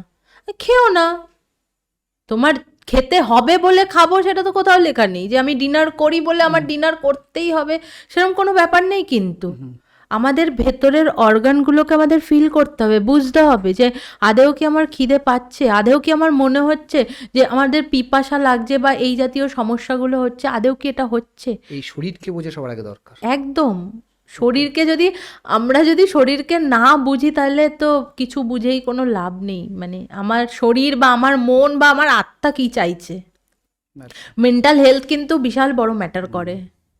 মানে মেন্টালি কেউ যদি উইক হয়ে পড়ে, সে ফিজিক্যালি বেশি দিন সার্ভাইভ করতে পারে না, স্ট্রংলি কাজ করতে পারে না। সুতরাং মানসিক সাপোর্ট একটা বিশাল বড় জিনিস, বিশাল বড় ম্যাটার করে, খুব ম্যাটার করে। তবে দুপুরে, হ্যাঁ দুপুরে হ্যাঁ দেখুন, খিদে তখনই পাবে যখন আপনি রেগুলার এক টাইমে খাবেন। আমাদের শরীরের ভেতর তো একটা সার্কেডিয়াম রিদিম, একটা সার্কেডিয়াম ক্লক আছে, ঠিক আছে? এবার আপনি আজকে 3টে, কালকে 12টা, পরশু 5টা, মানে ও তো বুঝতেই পারছে না যে কখন খাবো, কখন দেব, কখন দরকার। বুঝতে পেরেছেন কি বললাম? তো আগে ওকে বুঝুন, মানে একটা শিডিউল করুন যে আমি যতই কাজ থাকুক, এই যে আজকে আমরা পডকাস্ট করছি, যদি আপনার শিডিউল থাকতো আমি 12টায় লাঞ্চ করব, কথার কথা বলছি, আপনি 12টা থেকে কতক্ষণ লাগে খেতে? বড় জোর 10 মিনিট 15 মিনিট, ওই টাইমটা নিজেকে দেওয়াই যায়। ওকে, এবার আপনি যখন কনসিস্টেন্সির সাথে ওই টাইমে খাবেন না, রেগুলার কিন্তু আপনার হাংরিনেস কাজ করবে, ওই টাইমেই খাবারের খিদেটা লাগবে। এবং সেই সময় খাবার তো অনেক কিছুই আছে, যেরকম আপনি ভেজিটেবলস, ডাল, মাছ, মানে একটা কমপ্লিট মিল নিতে হবে, ভাত ডাল সবজি, কার্বসটা মোটামুটি আপনার কাজের ব্যালেন্সের ওপর যাবে, ঠিক আছে? প্রোটিনটা রাখতে হবে, বডি বিল্ড করার ক্ষমতাকে তৈরি করতে হবে। এটা গেল দুপুরের খাবার। এটা কিন্তু লাইফস্টাইল নিয়ে বলে দিলাম, মানে এটা একটা একদম আমি আমাকে এক্সাম্পল, কারণ হচ্ছে যে আপনি আমাকে রেস ধরে বাকিদের বলুন। এই জন্যই আমি বললাম যে আগে আমাদের শরীরকে বুঝতে হবে, ফিল করতে হবে। একদম, আমাদের এই যে আমরা নিঃশ্বাস নিচ্ছি, ইনহেল করছি, ফিল করতে হবে এটাকে, এক্সেল করছি, ফিল করতে হবে। মানে ইন্টারনাল অর্গানগুলোর সাথে একটু সময় কাটাতে হবে, একটু কানেক্টেড দরকার। হয়তো তার জন্যই মেডিটেশনটা বেশি ইম্পর্টেন্ট, খুব ম্যাটার করে। আমি তো মানে আমার ডায়েট প্ল্যানে অনেকগুলো পার্ট রাখি, ওয়ার্কআউট একটা পার্ট থাকে, একটা মেডিটেশন পার্ট থাকে, একটা লাইফস্টাইল মডিফিকেশনের একটা পার্ট থাকে, একটা কাস্টমাইজ ডায়েট গাইডলাইনের একটা পার্ট থাকে। আমরা সন্ধ্যের খাবার বা রাতের খাবার যাওয়ার আগে, যেহেতু আমরা দুপুরের খাবার নিয়ে কথা বলছিলাম, আপনি দুটো ডায়েট প্ল্যান বলুন, বেসিক্যালি ডায়েট বা নিয়ম বলুন খাবারের। একটা হচ্ছে যারা আমাদের মতো ওয়ার্ক অ্যালকোহলিক, যারা কাজ ছাড়া কিছু বোঝে না তাদের, আর একটা হচ্ছে যারা অ্যাভারেজ মানুষ। একটা কাজ করুন, আমি বলি, আমি কেন এটা, আমি মানে আমার অনেক পেশেন্ট কাউন্সিলিং করি, তো পেশেন্টরা না ডায়েট চার্ট নিতে এসে, মানে আমি পডকাস্টেই বলি, কথাগুলো বলা দরকার। পরশু দিনের আগের দিন আমি 5জন পেশেন্টকে কাউন্সিলিং করেছি, প্রত্যেকজনই মহিলা, অনলাইনে। একজন কোচবিহার থেকে, একজন বনগাঁ থেকে, একজন জলপাইগুড়ি থেকে, একজন বর্ধমান থেকে, এরকম। তো আমি কেন বলছি, কারণ এগুলো মনে হয় অনেকের ইন্সপিরেশন হতে পারে, ঠিক আছে? বলুন না। প্রথম মহিলা, মানে আমি ভাবি মেয়েরা কতটা উইক, প্রথম মহিলা আমাকে বলছে যে ম্যাডাম আমার এই বিয়ে হয়েছে 4-5 বছর হলো, এই 4-5 বছর আমি 7বার মিসক্যারেজ করেছি। তার মানে আমি বলছি এটা অন ক্যামেরা, আমায় বলছে আমার একটি ছেলে আছে, এবং তারপরে গিয়ে আমার এরকম মানে ফলটা তো সে বলছে যে আমি কি করব, আমি কিছুতেই নিজেকে ওভারকাম করতে পারছি না, আমি আমার হাজব্যান্ডকে বুঝিয়েও সেটাকে ইয়ে করতে পারছি না, ফার্স্ট। দ্বিতীয় নম্বর পেশেন্ট পিএইচডি করা মাইক্রোবায়োলজিতে আমার কাছে ফোন করে কান্না করছে, মানে সে ডায়েট প্ল্যান নেবে কি, সে মানসিকভাবে কতটা দুর্বল। বলছে যে দিদি আমি মাইক্রোবায়োলজিতে পিএইচডি করে আমি ঘরে বসে এই লোকের অবহেলা লাঞ্ছনা গঞ্জনা সহ্য করছি সবসময়, আমি কি করব আমি নিজেই বুঝতে পারছি না, কিভাবে নিজেকে রিকভারি করব। আরেকজন পেশেন্ট, মানে আমি সেদিন না আমার সেই দিনটা পুরো আমি ওই ভাবনায় ঢুকে গেছি। আরেকজন পেশেন্ট আমায় কি বলছে যে আমার হাজব্যান্ড সবসময় বলে তুমি কালো, তুমি মোটা, তুমি এই তুমি সেই, নিজেকে পরিবর্তন। তার মানে কি নিজের লোকরাই তো বুঝতে পারছে না। মানে আমি এই কথাগুলো কেন বলছি, মানে এগুলো অভিজ্ঞতা, একটা মানসিক সাপোর্টের খুব দরকার লাইফে ডেফিনেটলি। একটা মহিলা হোক বা পুরুষ হোক, উভয় পার্সনেরই একটা মানসিক সাপোর্ট খুব দরকার। তারপরে তো আরেকজন লাস্ট যে জন, সে সরকারি চাকরি করে, সে বলছে তার হাজবেন্ড বলছে সম্পূর্ণ টাকা ঘরে না দিলে চাকরিতে যেতে দেবে না। এবার বলুন আপনি, আমি ওই অতগুলো পেশেন্ট কাউন্সিলিং করার পর আমি নিজেই আমি ঘরে চলে গেছি, কি মানে কতটা কমপ্লিকেটেড। তো ওই জায়গায় দাঁড়িয়ে আমি একটাই কথা বলবো যে ওই একটা মানসিক সাপোর্ট যদি পাওয়া যায় কোথাও, সেটা কিন্তু একটা স্ট্রং পয়েন্ট। সেটা হ্যাঁ, সেটা যে কোনো ক্ষেত্রে হতে পারে। এই জন্য আপনি যদি মন থেকে চেষ্টা করেন যে আমি টাইম মতো খাবার খাবো, ওই যে আপনি বললেন না গুরুদেবের কথা শোনেন, কিন্তু সেটা আপনাকে ইমপ্লিমেন্ট করতে হবে। তো আপনি একটা ডায়েরি লিখুন, আপনি ডায়েরিতে লিখুন যে আমি এই টাইমে এটা করব। আমি অনেকবার করেছি। আপনি 7 দিন পরে দেখবেন এই 7 দিনে আমি কি করলাম, আদেও কি যেগুলো করলাম রাইট দেবেন, যেগুলো হচ্ছে না ক্রস দেবেন। শুধু আমার একার জন্য না, যারা পারছে না এই আমি সেটাই বলছি যে কেউ ধরুন বিগিনার ডায়েট শুরু করবে, এটা আমি মনে প্রাণে মানি, ঠিক আছে, আমি কিন্তু কিচ্ছু ছিলাম না। মানে এখন যারা আমার পেশেন্ট তারা জানে যে আমি তাদের মানে কিভাবে বোঝাই, কিভাবে, এটা আমার একটা মেন্টাল স্যাটিসফ্যাকশনের জায়গা ডায়েট কনসালটেন্সি। আমার অ্যাসিস্ট্যান্ট আছে যারা, তারা জানে যে আমি পেশেন্টের সাথে কতটা কেন কি বলছি, আমি পেশেন্টকে এইভাবে বলি যে একটা ডায়েরি লিখুন, যে আপনি যেই ভুলগুলো করলেন নোট করুন, যে আমার আজকে এটা হলো না, আমি এটা আজকে করতে পারলাম না, কোনো কারণে মিস করে গেলাম, সেটা বসে সর্ট আউট করুন, নিজের সাথে নিজে কনভারসেশন করুন যে এটাকে কিভাবে ওভারকাম করা যায়, এটাকে কিভাবে করলে আরো বেটার হতে পারে, ঠিক আছে। এবং দেখুন দিনের শেষে নিজের পাশে নিজে ছাড়া কেউ থাকে না। আপনি ভাবছেন যে আমি এটা করব ওটা করব, কিন্তু সবার আগে তো আপনার মাইন্ডসেটটাকে ঠিক রাখতে হবে না, তার জন্য অনেক কিছু দরকার। সবার আগে দরকার mental satisfaction, proper diet, proper workout, proper ঘুম, প্রপার জল খাওয়া, রেগুলার ওয়াইজে মেডিটেশন করা। চাপ আসবেই, চাপটাকে ব্যালেন্স করতে হবে, এটা হচ্ছে ব্যাপার। তো আপনি যদি ডায়েট প্ল্যান মেনটেন করেন, সবার আগে মাইন্ডসেট ঠিক করুন, তারপরে মাঠে খেলতে নামুন। মানে মাইন্ডসেটটা খুব ম্যাটার করে, খুব ম্যাটার করে। আমি যেহেতু আমার কথা দিয়ে সব উদাহরণ হচ্ছে, আমি অনেকবার চেষ্টা করি। আমার কি হয়, ধরুন যেহেতু বললাম আমি রাত 12টার সময় খাই, আমরা ডিনারের খাবারের কথায় আসছি, তার আগে যেহেতু আমাদের কথা হচ্ছে, সেটা হচ্ছে যে আমি যদি 12টা-1টার সময় খাই, আমার খাওয়ার রুটিন হচ্ছে 12টা-12:30। লাস্ট কয়েক মাস ধরে তো বেশি টাইমটা ছাড়া উঠতেই পারছি না, তো 12:30টায় আমি খাচ্ছি। আমি যদি প্রপার 7 ঘন্টা ঘুম না হয়, আমার পরদিন সকালে উঠে গ্যাস হয়। হ্যাঁ হবে তো। এবার আমি চেষ্টা করি 6টা-7টায় উঠতে, কিন্তু ওই যে আমার 7 ঘন্টা ঘুম না হলে যে সমস্যাটা হয়, যার ফলে আমার সারাটা দিন খুব অস্বস্তিকরতে কাটে, যার ফলে আমি আমার একটু ঘুমটা নিয়ে নিই, ঘুম নিতে নিতে 8টা বেজে যায়, যার ফলে তখন আর গিয়ে মাঠে যাওয়া বা হাঁটা বা কিছু ওই আর এনার্জিটা থাকে, তখন কাজে যেতে হবে। এই পুরো সিস্টেমটাই আমার ডিসব্যালেন্স হয়ে গেছে। আপনাকে সবার আগে যেটা করতে হবে, সকালবেলা ওঠার জন্য অ্যালার্ম দেওয়ার আগে তাড়াতাড়ি ঘুমানোর অভ্যাসটা করতে হবে। আমি অ্যালার্ম দিয়ে দিয়েছি আমি 5টায় উঠবো, কিন্তু আমি রাত্রে দেখা যাচ্ছে আমি 1টা-2টোর সময় ঘুমোতে যাচ্ছি, আমি কি করে পারবো? তাহলে তো আমি নিজের সাথে নিজের মানে একটা করছি, অন্যায় করছি। সবার আগে আমার শিডিউল থাকবে, যে আমি যেটা করি স্পেশালি, আমি এটা বলি, এটা আমার এখন আস্তে আস্তে হ্যাবিট হয়ে গেছে, যে 11টা বাজবে মানে 10:30 থেকে 11টা আমি ফোন সুইচ অফ, ওকে, আমি সিরিয়াসলি সুইচ অফ করে দিই। ঠিক আমি 5টা 5:30 নাগাদ ফোনটা অন করি।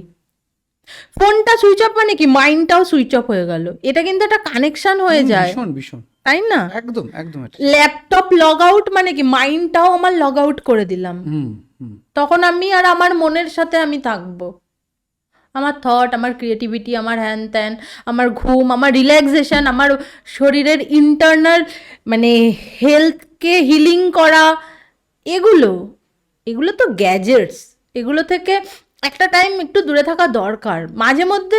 মানে আমি তো বুঝি এত বক বক করতে হয়, এত কথা বলতে হয়, আর আমি না, বিশ্বাস করুন, আমি কোনো মানে কোনো মেসেজ পেন্ডিং রাখি না। আমি হচ্ছি এরকমই একজন মানে ডায়েটিশিয়ান, আমার পেশেন্টরা জানে, কোনো দিনও থাকে না। আমি কেউ যদি কল করে, তার যদি মিসড কল হয়, আমিও তাকে রিপ্লাই দিই। এটা আমার মাইন্ডসেটের সাথে হয়ে গেছে। এবং যখন আমি ফোনটা অফ করে দিচ্ছি, যখন সব কিছু থেকে লগ আউট হয়ে গেলাম, আমার একটা ফ্রি লাগে। ঠিক আছে, এটা আপনার লাগে কি? আমার ওই ওই আপনার মতো, যে যদি আমার কাছে খুব মেসেজ করে আর ফোন আসে, আমি ঘুরিয়ে তাকে ফোন করবই, আর ওই মেসেজ আমার এই জন্য আপনার আমার মাইন্ডসেটটা একটু ম্যাচ আমার করে। পেন্ডিং থাকবে না। এবং হ্যাঁ, আপনি আমার বাড়ি গেলে সুইচ অফ করেন, সুইচ অফ করেন না? আমি অফ করি না, আমি ফোন খুব কম ঘাটি। আপনি যদি কেউ আমার ফোন দেখে, আমার ফোনে ফেসবুক নেই, ইনস্টাগ্রামটা শুধুমাত্র আমার অফিসিয়ালের জন্য রাখা, আর ইউটিউব স্টুডিওটা রাখা। আচ্ছা, আর কিচ্ছু আপনি পাবেন আমার ফোনে, আমার ফোনে এক্সট্রা টাইম কাটানোর সময় পাওয়া যায় না। আমি যদি কোথাও যাই, আমি ফোন ইউজ না করে আমার পাশে যে গল্প করতে, মানে যে থাকে তার সাথে গল্প করতে করতে যাই। বেসিক্যালি এটা আমার একটা হ্যাবিট হয়ে গেছে। আমরা যেখানে ছিলাম বেসিক্যালি, যে আমরা দুপুরে খাবারের কথা বললেন, আমার তো ডায়েট প্ল্যানের কথা বলছিলাম, আপনি বললেন আগে আমাকে প্ল্যান করতে হবে, তাই আমরা জেনেই লাভ নেই এখন, মানে আগে ডিসাইড করিনি।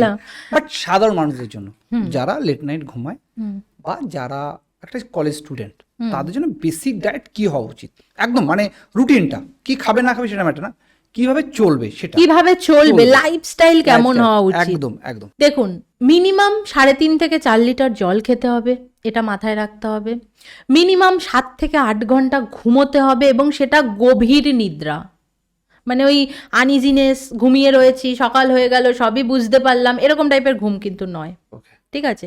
আচ্ছা, তারপর যেটা দরকার সেটা হচ্ছে রেগুলার বারে বারে খেতে হবে, অল্প অল্প করে খেতে হবে। এই যে অনেকে যেটা করে, ধরুন অনেকের ক্ষেত্রে এটা আমি দেখেছি কাউন্সিলিং করতে গিয়ে, 3-4 ঘন্টা না খেয়ে রয়েছে, হট করে খুব খিদে পেলো, একতলা ভাত নিয়ে বসে পড়লো, মাছ ডাল সব কিছু নিয়ে, ইনস্ট্যান্ট সুগার লেভেলটা স্পাইক করে গেল। আমাদের সুজয়কে ডাক করে ও রুটিন বলছে আর কি, বলুন না, এটা সুজয় কে আবার? আমাদের সোশ্যাল মিডিয়া ম্যানেজার যে, আচ্ছা, ও খাবে না, আর যখন খেতে বসে মোটামুটি 2 প্লেট বিরিয়ানি একা শেষ করে নেবে, মানে কোনো কথাই নেই। ওই সুজয়ের এটা হতে পারে, আমি বলে দিই না, সুজয়কে মিন করে বলবো না, আমি বলছি ওটা করলে কি হবে, ডিরেক্টলি সুগার লেভেল স্পাইক করবে। ঠিক আছে? এবং দিনের পর দিন যখন সুগারের এরকম ফ্ল্যাকচুয়েটি আসবে, স্পাইক করবে, এরকম সিচুয়েশনে কিন্তু লাইফস্টাইল ডিজিজগুলো বাড়তে থাকবে। সিভিডি, কার্ডিওভাস্কুলার ডিজিজ, ঠিক আছে? তারপর ডিসলিপিডেমিয়া, মানে হচ্ছে ব্যাড কোলেস্ট্রলটা বেড়ে যাবে। তারপর অনেকের ক্ষেত্রে যেটা হয়, মেয়েদের ক্ষেত্রে basically PCOD, polycystic ovarian disease, PCOS, polycystic ovarian syndrome, এগুলো কিন্তু ইনক্রিজ করবে, হরমোনাল ইমব্যালেন্স বাড়বে। সেই জন্য আমি বলবো, এরকম যদি সিচুয়েশন হয়, হাংরি পেটে প্রোটিনকে গুরুত্ব দিন। মানে একটা ডিম সেদ্ধ খেয়ে নিন, ব্যাস হয়ে গেল, খিদেটা কিছুটা মিটে গেল, তারপর আমি অল্প ভাত খাই। তাহলে কি সুগারটা ওইভাবে চট করে স্পাইক করবে না, কার্বোহাইড্রেট গিয়ে ডাইরেক্ট গ্রাফটা তুলে দিচ্ছে, ওটা মানে একটা সিস্টেমে চলা, বেসিক। হ্যাঁ, এটা একটা গেল। আচ্ছা, আর যেটা বলছিলাম যে ওই লাইফস্টাইলের ব্যাপারটা, বারে বারে খেতে হবে, অল্প অল্প করে খেতে হবে, একবারে হিউজ পরিমাণ না খাওয়া ভালো। ঠিক আছে?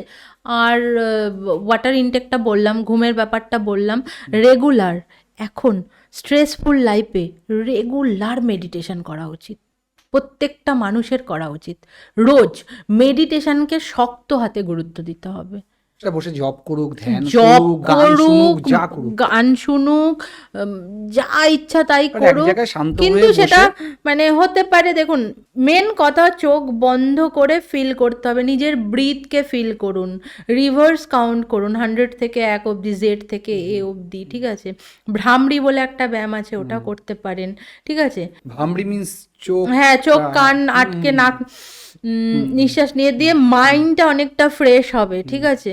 এগুলো করুন, এগুলো করলে আচ্ছা এর কোনো টাইমিং আছে যে সকাল দুপুর রাত নাকি যখন? দেখুন আমি একটা কথা বলি, মেডিটেশন এমনই একটা জিনিস, সেটা যে কোনো সময়, যে আমি আপনার সাথে কথা বলছি না, ইটস লাইক এ মেডিটেশন। কেন মেডিটেশন? আমি তো এদিকে তাকাচ্ছি না বা এদিকে তাকাচ্ছি না, বা পুরো আমি আপনার কথাতে ডুবে রয়েছি। ঠিক, মেডিটেশন ইজ নট আ ধ্যান, মেডিটেশন ইজ ফোকাস। এক্স্যাক্টলি তাই। সেটা যে কোনো কিছুতে হতে পারে। মানে আমি পুরোপুরি ডুবে যাব ওই জিনিসটার মধ্যে, এই যে বলে গার্লফ্রেন্ড বয়ফ্রেন্ডের মধ্যে ডুবে যাওয়ার মধ্যে না, কিন্তু না না ওই বেসিক্যালি মজা করছি। মানে আমি আপনাকে বলছি, দেখুন আপনি তো আমার কথা শুনছেন কান দিয়ে, মন দিয়ে শুনছেন, শুনতে পাচ্ছেন ক্লিয়ার, ইটস কল মেডিটেশন। এই যে আমি কথা বলছি মুখ দিয়ে, চোখ দিয়ে দেখছি, ফোকাস করুন একদম, মানে তখন যেন মাইন্ড বা মন, আমি বলে দিচ্ছি বেসিক জিনিসগুলো, আমি প্রতিদিন চেষ্টা করব, হ্যাঁ, একটা পার্টিকুলার দিকে তাকিয়ে থাকতে কনস্ট্যান্টলি 4-5 মিনিট, ঠিকঠাক দেখতে পাচ্ছি তো, ইটস কল আই মেডিটেশন। ওকে, আমি কথা বলছি, এসির আওয়াজটা হচ্ছে, শুনতে পাচ্ছি তো, এটা হচ্ছে কানের মাধ্যমে মেডিটেশন। আমি ইনহেল করছি, ব্রিদের মাধ্যমে মেডিটেশন, ওকে?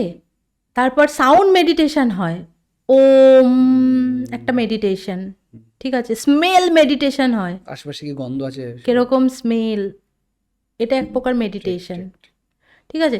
মেডিটেশনের সার্কেল মেডিটেশন হয়, যেগুলো আমি পেশেন্টদের লিখি মেডিটেশন চার্টের ভেতর, সেগুলো স্পেশালি থাকে।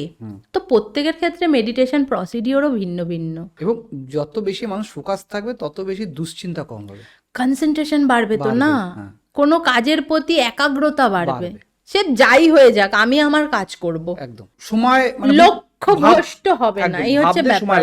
মানে ওই ঘোড়া হয় না, ঘোড়া এদিকেও তাকাবো না ওইদিকেও, মানে ব্যাপারটা এরকম হবে, আমার লক্ষ্য ওটা, আমি ওখানে পৌঁছাবোই, আজকে হোক আর কালকে, ওই ফোকাসটা থাকতো। এটা হচ্ছে meditation. Meditation is not a চোখ বন্ধ করে বসে ধ্যান করছি, মানে এটা আমার ধারণা, আমি এটা বুঝি, আমি এটা পেশেন্টকে আজকে 12-13 বছর ধরে বলে আসছি এবং তারা উপকৃত হয়। তো মেডিটেশনকে গুরুত্ব দিতে হবে, আর খাওয়া দাওয়া তো হেলদি রাখতেই হবে। বাইরের ফাস্ট ফুড, জাঙ্ক ফুড, কেমিক্যালযুক্ত খাবার, প্রিজারভেটিভ খাবার যতটা অ্যাভয়েড করা যায় বেটার হয়। সেটা ওয়ার্কআউট কি মানে হাঁটা হতে পারে? দেখুন ওয়ার্কআউট, যদি আমি একটু এজেড পার্সনের কথা বলি, ধরুন আপ 44-45, সেক্ষেত্রে না মানে ওই মাসেল ট্রেনিংটা খুব ভালো উপকার করে। ডাম্বেল নিয়ে যে ওয়ার্কআউট, সেটা খুব ম্যাটার করে, কারণ ওই এজের পর থেকে মাসেল ব্রেকডাউন হতে থাকে। আবার পিসিওডির ক্ষেত্রে যদি আমি বলি, সেই ক্ষেত্রে বিভিন্ন রকম ইয়োগা পশ্চার হতে পারে, ওটা দারুণ দারুণ উপকার করতে পারে। হয়ে গেল। আবার যদি ডায়াবেটিসের জন্য বলি, সেই ক্ষেত্রে হাঁটা কিন্তু একটা গুরুত্বপূর্ণ রোল প্লে করে, কারণ যখন আপনি খুব স্পিডে হাঁটবেন, আপনার মানে সুগারটা আস্তে আস্তে ডাউন হবে এবং পায়ের স্কেলিটাল মাসেল আপনাকে কিন্তু ইনস্ট্যান্ট একটা এনার্জি দেবে, মানে ডায়াবেটিস না বাড়িয়ে আর কি। ডায়াবেটিসের জন্য এটা হতে পারে। কার্ডিওভাস্কুলার ডিজিজ, যাদের সিভিডি রয়েছে, হার্টের প্রবলেম বা এই জাতীয় সমস্যা রয়েছে, তাদের জন্য হালকা স্ট্রেচিং, হালকা ওয়ার্ম আপ করা যেতে পারে, হালকা ওয়ার্ম আপ, মানে এগুলোও কিন্তু পেশেন্ট টু পেশেন্ট বা পেশেন্টের রোগ অনুযায়ী খুব ম্যাটার করে, টোটালটা ম্যাটার করে। তো এইভাবে লাইফস্টাইলটাকে যদি সাজানো যায়, এটা বেসিক বললাম, একবারে মানে ছোট্ট ছোট্ট করে শুরু করুন, ছোট ছোট করে পদক্ষেপ নিন, তাহলেই ওটা আর কি ফুলফিল হওয়া পসিবল। এই হচ্ছে ব্যাপার। আমরা লাঞ্চ পর্যন্ত আপনি খুব সুন্দর একটা খাদ্য তালিকা বা খাদ্যের কথা বললেন, তারপর টাইম থেকে ইভিনিং ডিনার, যেহেতু আমি আমার কথা দিয়ে শুরু করেছিলাম যে আমি ডিনারটা খুব লেট নাইট করি, এই লেট নাইট ডিনারটা কতটা ক্ষতিকারক, কখন করা একদম উচিত, আর আপনার ইভিনিংয়ে কি খাওয়া উচিত, ইভিনিং স্ন্যাক্স কি থাকা উচিত, তাই তো? দেখুন ইভিনিং টাইমটা হচ্ছে এমনই টাইম না, ওই টাইমে একটা প্রচন্ড রকমের হাংরিনেস আসে, তাই না? আমার সবাই বলে যে দিদি সারাদিন তো ঠিক আছে করলাম, কোনো অসুবিধে নেই, কিন্তু ইভিনিংয়ের পর থেকে নিজের ক্রেভিংসটা কন্ট্রোল করতে পারছি না, কারণ কি জানেন? কারণ যদি আমি সায়েন্টিফিক লজিক বলি, সেই ক্ষেত্রে সুগারটা তো আমার ড্রপ করছে। সুগারটা মানে অনেকক্ষণ না খাওয়া মানে কি সুগার ড্রপ করা, এবং যখন আমাদের সুগারটা ড্রপ করছে তখন কিন্তু আমাদের স্ট্রেস হরমোন কর্টিসল বেড়ে যাচ্ছে, এবং যখনই কর্টিসল বাড়ছে তখনই আমাদের মনে হচ্ছে যে আমরা একটু স্পাইসি খাই, আমরা একটু বাইরের ফাস্ট ফুড, জাঙ্ক ফুড এগুলো খাই, তখন কিন্তু এই জিনিসগুলো অধিক মাত্রায় কাজ করছে, এবং ফলে মানুষ না পেরে ওই টাইমটায় গিয়ে কিন্তু বাইরের ফাস্ট ফুড, জাঙ্ক ফুড, কেমিক্যালযুক্ত খাবার, প্রিজারভেটিভ খাবার এগুলো কিন্তু ইনক্লুড করছে। তো সেই টাইমে কি প্রাধান্য দেওয়া যেতে পারে? ফাইবারকে প্রাধান্য দিন, একটু প্রোটিনকে প্রাধান্য দিন, তাহলে ওই হাংরিনেসটা মরে যাবে আস্তে আস্তে। ছোলা সেদ্ধ রাখুন, বা ওই টাইমে ধরুন প্রোটিন স্যালাড রাখলেন, একটু ছোলার ভেতর একটু আপনি ওই পনির দিয়ে দিলেন, আর একটু টমেটো কুচি দিয়ে দিলেন, পেঁয়াজ দিয়ে দিলেন, ওই জিনিসটা খান, আর এক কাপ গ্রিন টি খান, গ্রিন টিতে অ্যান্টিঅক্সিডেন্ট পেয়ে যাবেন। আর রাতের ডিনারের কথা যদি আমি বলি, একেবারে রাতে চলে যাই, রাতের ডিনারের কথা যদি আমি বলি, আমি বলবো রাতের খাবার একটু আর্লি করুন। ওই যে লেট নাইট করলে ঘুমটাও লেট হবে, আপনি তো খেয়ে সাথে সাথে ঘুমিয়ে পড়তে পারবেন না, অ্যাটলিস্ট কিছু সময় তো আপনাকে গ্যাপ দিতেই হবে, একদম আধ ঘন্টা 1 ঘন্টা তো একটা গ্যাপ দিতে হবে। তো সেটাই বলবো যে রাতের খাবারটা চেষ্টা করুন, আপনি যদি অফিসেও থাকেন বা আপনি খেয়ে নিন, আপনার ওয়াইফ যেটা বলেছে সেটাই করুন, মানে টাইমে খেয়ে তারপর কাজ করুন, বা খেতে খেতে কাজ করে নিন, এই হচ্ছে ব্যাপার। 10 থেকে 15 মিনিট সময় নিন, নিয়ে খেয়ে নিন, তারপরে করলেন নিজের কাজ। কিন্তু টাইমে খাওয়া জরুরি, রাতে লাইট খাবার রাখবেন, অতিরিক্ত স্পাইসি, অতিরিক্ত মাটন ঠাটন এগুলো না রাখাই বেটার। এইভাবে চলুন, তাহলে অনেক বেটার রেজাল্ট পাবেন। আমরা খাবারের কথা বলছিলাম, আর বাঙালি খেতে খুব ভালোবাসে, হুম প্রোটিন বাদে সবই খায় বেসিক্যালি, যার ফলে ভারতীয় বা বাঙালিদের মধ্যে প্রোটিনের একটা বিশাল অভাব সচরাচর দেখাই যায়, যার ফলে নানা রকম রোগের যে সৃষ্টিগুলো হয়। তো এই প্রোটিন ঘাটতি হলে শরীরে আমাদের ভবিষ্যৎ কতটা মারাত্মক হতে পারে? দেখুন, পেশেন্টকে যখন কাউন্সিলিং করি, আপনি দুপুরে কি খান? ম্যাম, আলু ভাজা রুটি, আচ্ছা, বেসিক যেটা করে। বা ধরুন মেদিনীপুরের দিকে হলে অনেকে আমায় বলে চপ আর মুড়ি, ওকে, ঠিক আছে। আবার ধরুন অনেকে এরকম বলে, ম্যাডাম ভাত খেয়ে নি, ঘি দিয়ে আলু ভাজা থাকে, ডিম আমলেট থাকে। সোর্স কি এগুলোর? প্রত্যেকটার সোর্স হচ্ছে কার্বোহাইড্রেট, রাইট, তাই না? এবং আপনি যখন কার্বোহাইড্রেটটা খাবেন, কি হবে? ফার্স্ট হবে যেটা ইনসুলিন রেজিস্ট্যান্স, মানে কার্বোহাইড্রেট যাওয়া মানে এনার্জি যাওয়া মানে ইনসুলিন স্পাইক করলো, ঠিক আছে। এবং যখন ইনসুলিনটা স্পাইক করে গেল, ইনসুলিন স্পাইক মানে কর্টিসল বেশি, ইনসুলিন স্পাইক মানে ডিসলিপিডেমিয়া, ইনসুলিন স্পাইক মানে এসজিওটি এসজিপিটি বেশি, ইনসুলিন স্পাইক মানে হরমোনাল ইমব্যালেন্স, ইনসুলিন স্পাইক মানে অস্টিও আর্থারাইটিস। মানে আমি কত বলবো, বলে শেষ করতে পারবো না, মারাত্মক বিষয়। এক্স্যাক্টলি তাই। জিনিসটা অতি ক্ষুদ্র, আপনি রোজ রোজ রোজ রোজ কনসিস্টেন্সির সাথে এটা করছেন, কিন্তু এটা যদি নিয়মিত করতে থাকেন, খুব সহজে লাইফস্টাইল ডিজিজগুলো চলে আসবে। যার ফলে কি আমাদের এখন বর্তমানে ক্যান্সারের সংখ্যা বেশি পরিমাণে বেড়ে গেছে? একদম। চিনির আরেক নাম তো ক্যান্সার। চোখে চিনি জমলে বলা হয় গ্লুকোমা, ঠিক, তাই না? রক্তে চিনি জমলে বলা হয় ডায়াবেটিস, পুরো বডিতে চিনি জমলে হয়ে যায় ক্যান্সার। চিনি দরকার, চিনি ছাড়া আমরা সার্ভাইভ করতে পারবো না, বাট আর্টিফিশিয়াল চিনি তো আমাদের কোনো দরকার নেই, আমরা তো চিনি সব কিছু থেকেই পাচ্ছি। তবে চিনির ওপর আবার চিনি খাবো? জানেন, আপনি চিনি বন্ধ করে দিয়ে দেখুন, আপনার কোনো ফেসিয়াল করতে হবে না, আমি ফ্র্যাঙ্কলি বলছি। না না, আমি বললাম জাস্ট কথার কথা, মানে চিনি যদি কেউ অফ করতে পারে 15 থেকে 20 দিন, স্কিন টোন চেঞ্জ হয়ে যাবে, এতটা কাজ করে, হেয়ার ফল বন্ধ হয়ে যাবে। এই যে যারা প্রথম ডায়েট শুরু করে, আমি তো চিনিটা স্টপ রাখতে বলি, যে চিনিটা না খাওয়াটা বেটার, ছেড়ে দিন চিনিটা, তার বদলে অনেক সাবস্টিটিউট দিই, অসুবিধা হয় না। শুধু পেশেন্ট সবার আগে একটাই কথা বলে যে ম্যাম আমার দেখুন, আমার স্কিন টোনটা পুরো পরিবর্তন হয়ে গেছে, যে গলার কাছে কালো দাগ হয়ে যায় অনেকের, দেখবেন ছোট্ট ছোট্ট আঁচিল হয়ে যায় গায়ে, এগুলো হওয়ার একটাই শত্রু, সেটা হচ্ছে চিনি, মিষ্টি। তাই বলে কি মিষ্টি একেবারেই খাবো না? সেটা তো হবে না। সেটা করলেও প্রবলেম, তার জন্য তো আমরা আছি ক্লিনিক্যাল ডায়েটিশিয়ান। তো বলে দেবো আপনার জন্য এই চিনি এতটুকু মাত্রায় দরকার। যে মানুষগুলো ডায়েটিশিয়ানের আশেপাশে যেতে চায় না, খুব সাধারণ মানুষ আছে, আমি সবার কথা আমি যাচ্ছি না, তাদের ক্ষেত্রে যেটা বললাম যে যেটা আমাদের মেইন প্রশ্ন, যে প্রোটিনের অভাব, চিনিটাকে অ্যাভয়েড করে কি করা যেতে পারে যাতে এই মারাত্মক ঘটনাগুলো থেকে বাঁচতে পারে, মারাত্মক ডিজিজগুলো থেকে বাঁচতে পারে? প্রোটিন তো খাদ্য তালিকায় ইনক্লুড করতেই হবে, এটা হচ্ছে ব্যাপার। বিশেষ করে ব্রেকফাস্টে প্রোটিন রাখতেই, যেটা আপনি বললেন প্রথমে। হ্যাঁ, ব্রেকফাস্টে প্রোটিন হতে পারে, আপনি ডিম রাখতে পারেন, একদম কমপ্লিট প্রোটিন। ডিমে আপনি কোলিন পেয়ে যাবেন, আপনি ডিমে অ্যালবুমিন পেয়ে যাবেন, ভিটামিন B6 পেয়ে যাবেন, অনেক নিউট্রিশন পেয়ে যাবেন। ভিটামিন ডি অ্যাবজর্পশনের জন্য গোটা ডিম খেতে পারেন, হেয়ার লসের জন্য ডিম খেতে পারেন। সকালের ব্রেকফাস্টে ডিমকে প্রাধান্য দিন, প্রতিদিন 2টো করেও দিতে পারেন যদি আপনার কোনো আনুষঙ্গিক মানে সমস্যা না থাকে। মানে শুধু 2টো করে যদি ডিম খাওয়ায়, শুধু 2টো ডিম সেদ্ধ 2টো কলা খেয়ে নিন, ব্যাস জিনিসটা ব্যালেন্স হয়ে গেল। সকালে ব্রেকফাস্ট সবার ক্ষেত্রে নয় কিন্তু এটা, আমি এটা জেনারেল একটা গাইডলাইন দিলাম, ওকে, ঠিক আছে? সবার ক্ষেত্রে নয়। আমি আবারও বলছি, ক্যালোরিটা ম্যাটার করে।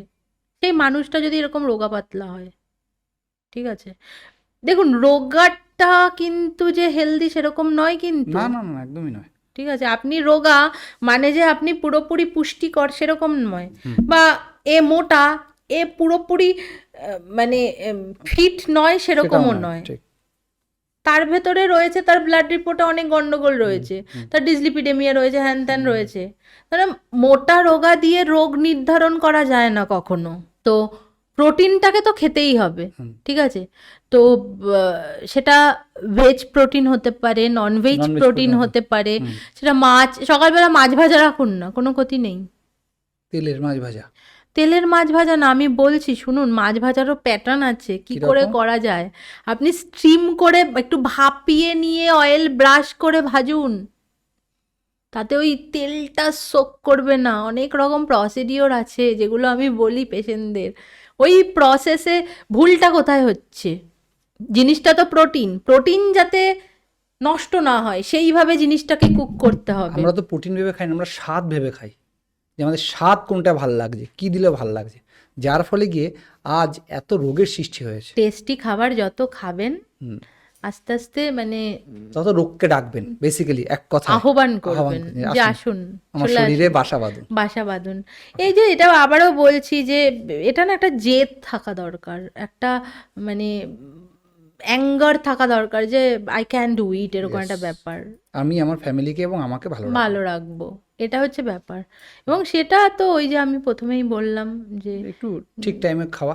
নর্মালি অত কিছু কোনো ডায়েটিশিয়ানের কাছে যাওয়ার দরকার নেই যদি পুরনো ঠাকুমা দাদু থাকে। আমি একটা কথা বলি, এই ঠাকুমা দাদুর কথা বললেন, আমি আমার দাদুর কথা বলি। আমার দাদু পুলিশে চাকরি করতেন, ঠিক আছে? তো আমার মনে আছে যে মানে উনি যে কি পরিমাণে পরিশ্রম করতেন চূড়ান্ত লেভেলের, মানে বস্তায় চাল আনতেন, সেই সাইকেল চালিয়ে সাইকেলে করে, এখন তো বিভিন্ন রকম অনলাইন ইয়ে আছে, দিলেন চলে এলো সাথে সাথে, ঠিক আছে? আসলে সময়ের সাথে সাথে মানুষ খুব মানে খুব ইয়ে হয়ে গেছে। আমাদের পুরনো যারা বাড়িতে আছে তারা যা ফলো করতো সেটাকে ফলো ওই মানুষটি, মানে আমি আমার দাদুর কথা বলি, কোনোদিনও কোনো রোগে ভোগেননি, জানো? উনি চলে গেছেন, নেই, মারা গেছেন, কিন্তু উনি ঠিক 10 থেকে 5 দিন একটু কষ্ট পেল, কি হলো তো বুঝতে পারলাম না, এক্সপায়ার করে গেল।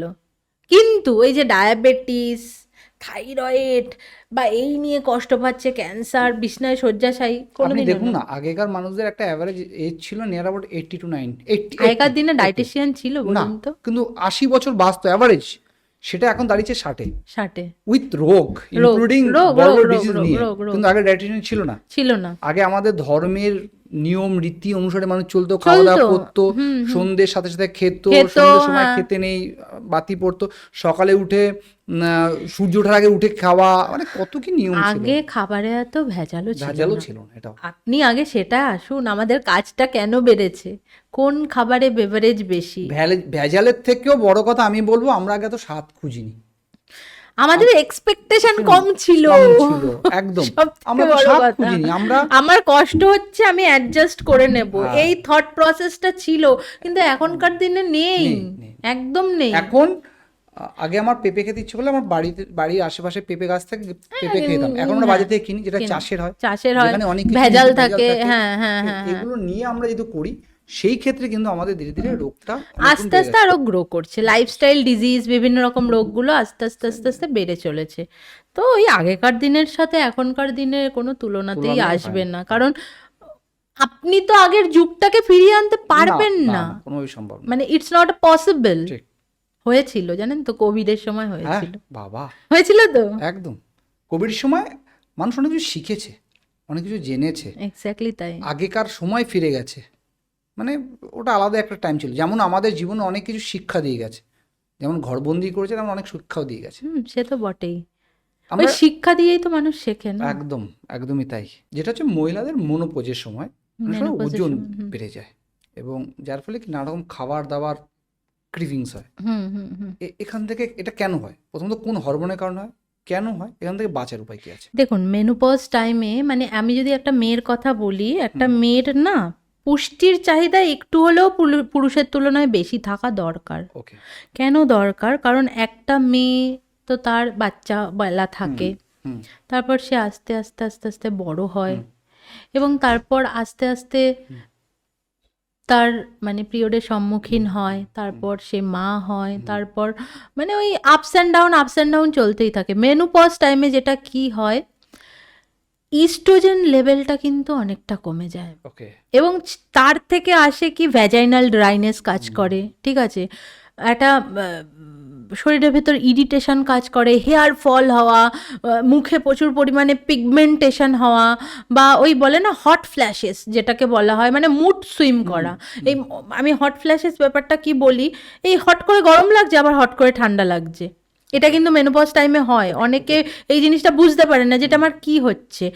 ইভেন আমি এখন প্রচুর পেশেন্ট এরকম দেখছি, মেনোপজ স্টেজে এসে ভিটামিন ডি মারাত্মক, নর্মাল রেঞ্জ 30 থাকা উচিত, সেটা ফল করে, ফল মানে কি 7-8 হয়ে যায়। এবার ভিটামিন ডি যখন 7-8 হয়ে যাবে ওই সিচুয়েশনে, তখন মানে ভিটামিন ডি বলতে পারেন আমাদের শরীরে বিগ হরমোন, ওটা কমে যাওয়া মানে কি সারা শরীরে পেইন হওয়া, উঠতে না পারা, কোমরে ব্যথা, হ্যাঁ, মানে ঘুম না হওয়া, একটা হীনমন্যতা কাজ করা, একটা শ্বাসের কষ্ট হওয়া, ওটা কিন্তু মেনোপজ টাইমে হয়।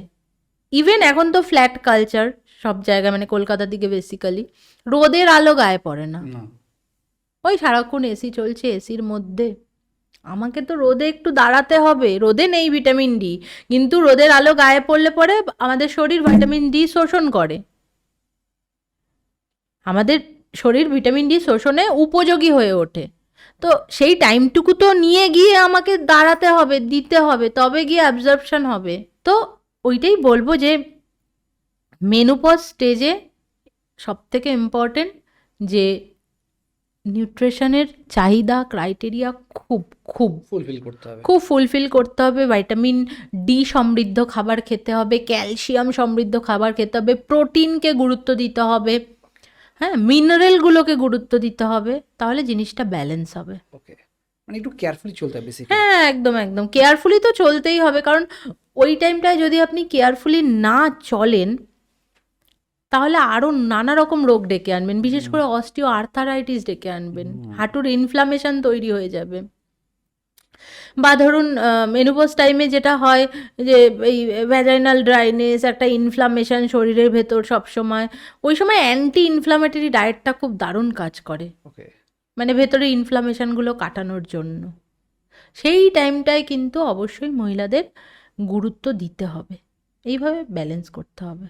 পুরুষ নারী নির্বিশেষে একটা বড় কমন ইস্যু আছে, যারা বসে কাজ করে তাদেরও এবং মেয়েদের ক্ষেত্রে অনেক সময় হয়, সেটা হচ্ছে বেলি ফ্যাট, পেটের মেদ। বেসিক্যালি খুব কষ্টকর বিষয়, এটা খুব তাড়াতাড়ি যেমন বাড়ে, কমাতে গিয়ে ঘাম ছুটিয়ে দেয়। এটা বাড়ে কেন এবং এর কমানোর উপায় কি? ফ্যাট দু ধরনের হয়, এই যে এই ফ্যাটটা ধরতে পারছি না, এটাকে বলা হয় সাবকিউটিনিয়াস ফ্যাট। ওকে, আচ্ছা, অর্গানের চারপাশে যেই ফ্যাটগুলো থাকে, liver, kidney, pancreas, that is called visceral fat. এবং বেলি ফ্যাট তখনই আসে যখন ভেতরে ভিসেরাল ফ্যাটটা বাড়তে থাকে। সেটা আফটার প্রেগনেন্সি হতে পারে, বা কেউ যদি সেডেন্টারি লাইফস্টাইল লিড করে দিনের পর দিন, তার হতে পারে। সেই ক্ষেত্রে যেগুলো করা উচিত, আমি স্পেশালি বলি এরকম যাদের সিচুয়েশন হয়, লাইফস্টাইল চেঞ্জ করতে হবে, একদম করতেই হবে। জিমে গেলে হবে না? জিমে? হ্যাঁ, জিমে গিয়ে যদি আমি পেট খাটি শুধু মানে করে ফোকাস করেন শুধু, ওটাই বলতে চাইছেন? কারণ অনেকের পেট বাড়লে দেখে জিমে যায়। আমি একটা কথা বলবো, বলুন। জিমে টাকা না দিয়ে ঘরে বসে মাউন্টেন ক্লাইম্বিং করুন। প্রত্যেক দিন 100 করে 300 সেট করুন মাউন্টেন ক্লাইম্বিং। বডি টুইস্টিং করুন, বডি টুইস্টিং 100 হয়ে গেল। প্ল্যাঙ্ক করুন, প্ল্যাঙ্ক 1 মিনিট করে 3 বার করুন প্ল্যাঙ্ক। জিমে যেতে হবে না, আমি বলছি শুনে নিন, আরো 4টা বলে দিই। 4টা, এটা তো কোরের বলছি, কোর এরিয়াতে ফোকাস। এগুলো করলে আপনার কোর মানে পেটের মেদ একদম মানে পাতলা হয়ে যাবে। কিন্তু সত্যি কথা বলতে কি জানেন তো, আমরা এত হেক্টিক শিডিউলের মধ্যে থাকি, ওই টাইমটাই বার করে আনতে পারি না, এই হচ্ছে ব্যাপার। কিন্তু রিল দেখার প্রচুর সময় থাকে। একদম একদম।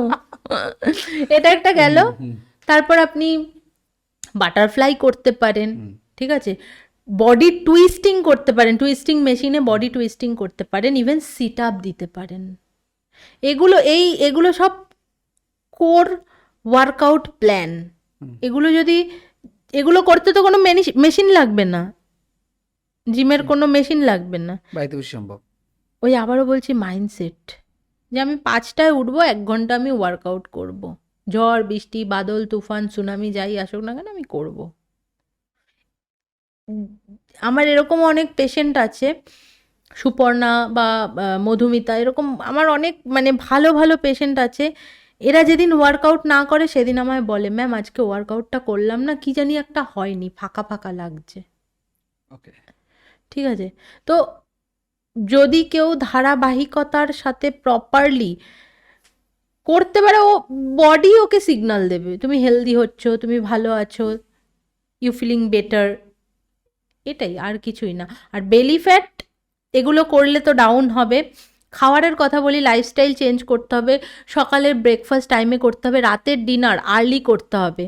যেটা করতে হবে, ইন্টারমিডিয়েট ফাস্টিংয়ে জোর দেওয়া যেতে পারে। ইন্টারমিডিয়েট ফাস্টিং মানে কি, 12 ঘন্টা ফাস্ট, 12 ঘন্টা না খেয়ে থাকা, ঠিক আছে। তাতে করে কি হয়, এটা কিন্তু কোনো ডায়েট প্ল্যান নয় বা ডায়েট চার্ট নয়, যেরকম কিটো ডায়েট বা ক্র্যাশ ডায়েট, এগুলো কিছু নয়। ইন্টারমিডিয়েট ফাস্টিং হচ্ছে খাবারের উইন্ডো ক্লক, মানে 12 ঘন্টা আমি খাবো, 12 ঘন্টা না খেয়ে থাকবো, বা ধরুন 16 ঘন্টা, বাকি যত ঘন্টা থাকবে সেটা একটা ব্যালেন্স হলো, ঠিক আছে।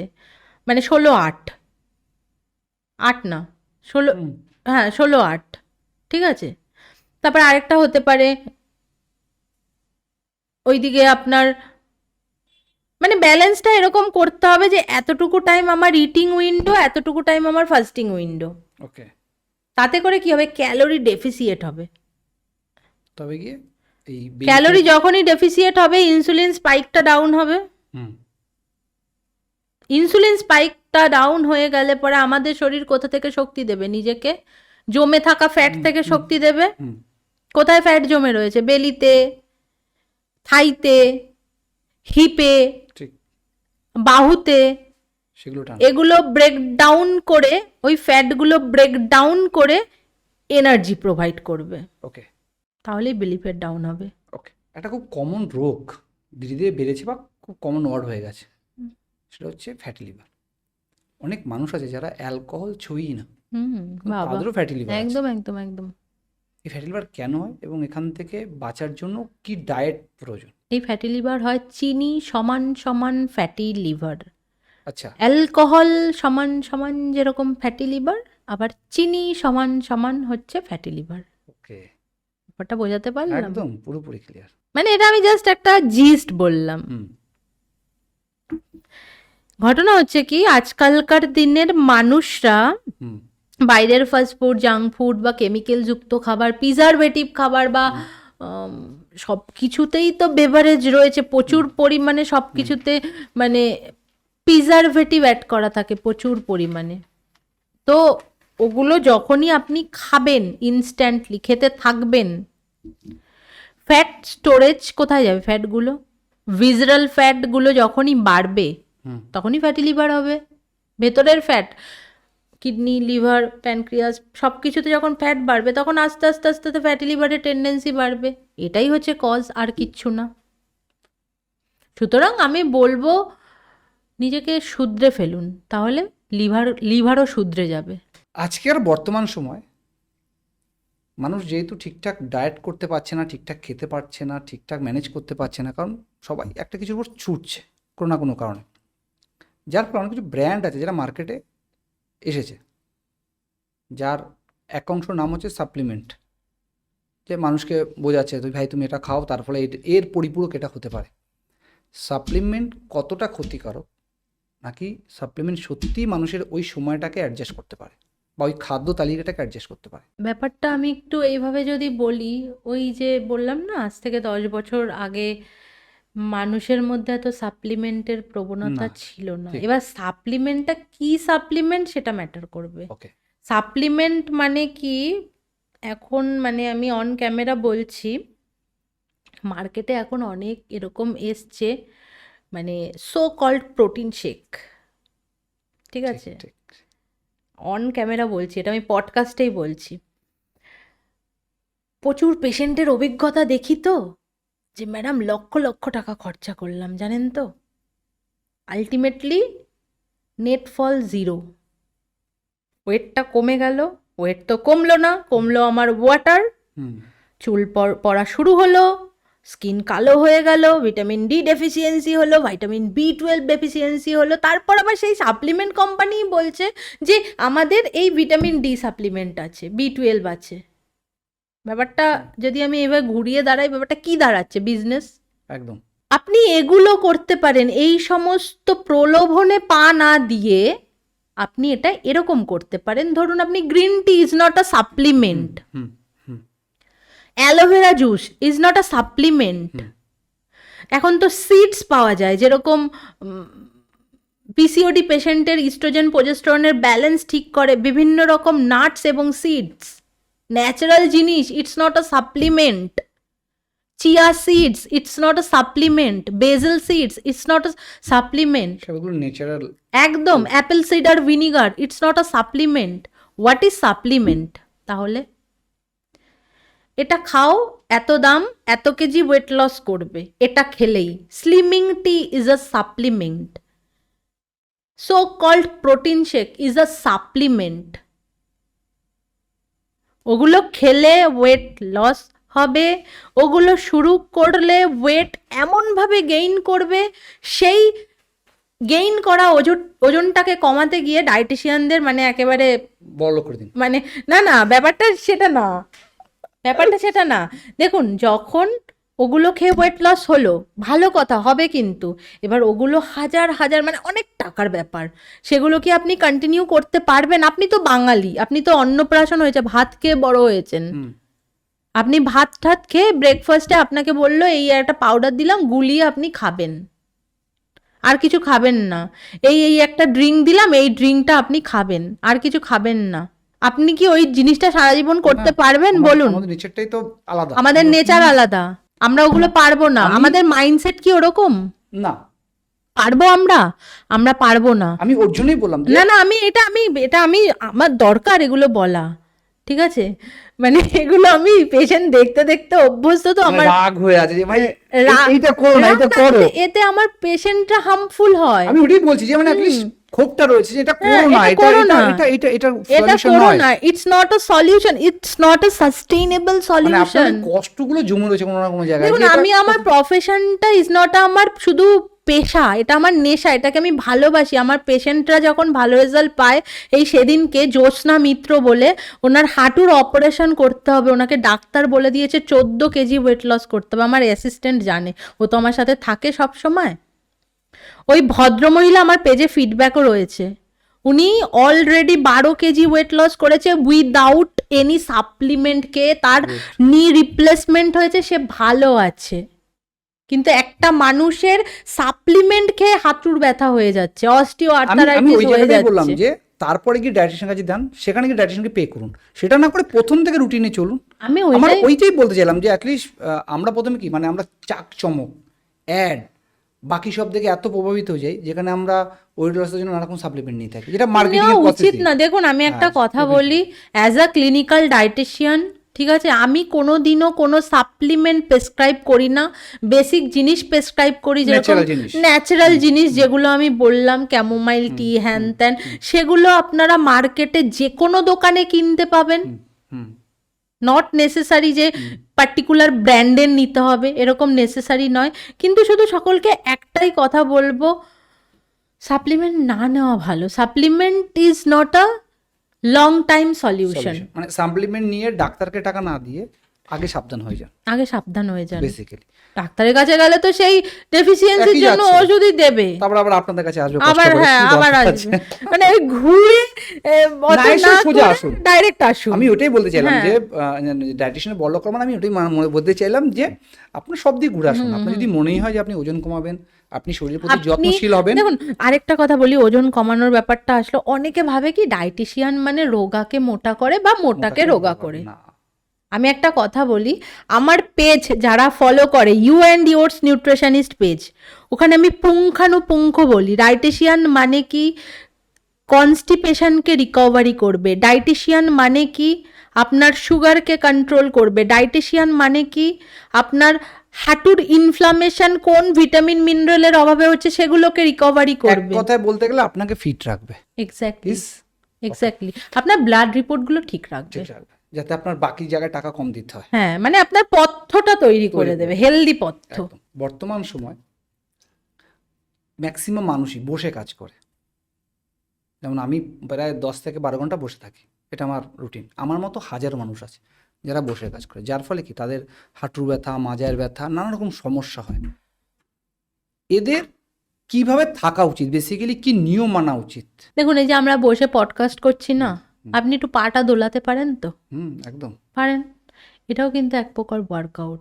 যারা ব্যাংকিং সেক্টরে আছে, আমি তাদের লাইফস্টাইল মডিফিকেশন প্ল্যানে বলেই দিই যে আপনারা মাঝে মধ্যে একটু উঠে দাঁড়াবেন, বা ধরুন ইজি চেয়ার ইউজ করেন, জাস্ট বডিটা একটু মানে জাস্ট মুভ করবেন, মুভমেন্ট করবেন, ঠিক আছে? ওই কনস্ট্যান্টলি বসে তো ট্রেনে থাকতেও ভালো লাগে না, একদমই না। মনে হয় যেন তাকে একটু উঠে দাঁড়াই। 3-4 ঘন্টার জার্নিতে ভালো লাগে বলুন তো? আমার তো ভালো লাগে না, মানে এটা আমি জাস্ট কথার কথা শেয়ার করলাম, বুঝতেই পেরেছি। আমি ওইটাই বললাম যে আমি বসেই রয়েছি, রাস্তা কিছুতে শেষ হচ্ছে না, আমার মানে ইরিটেটিং লাগছে।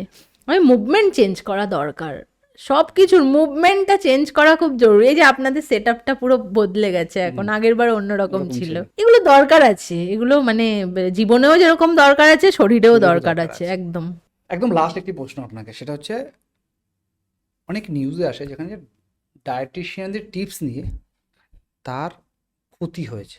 ইভেন কোনো একটা নিউজ, আমি ভুলও হতে পারি, যে কেউ হয়তো মারা পর্যন্ত গেছে বা হসপিটালাইজ হয়েছে। তা আপনারা যে চ্যানেলে বা আপনাদের পেজে যে মানে যে টিপসগুলো দেন সেগুলো মেনে, তো সেই ক্ষেত্রে ডায়েটিশিয়ানের চ্যানেল বা ডায়েটিশিয়ানের কেন মানুষ ফলো করবে?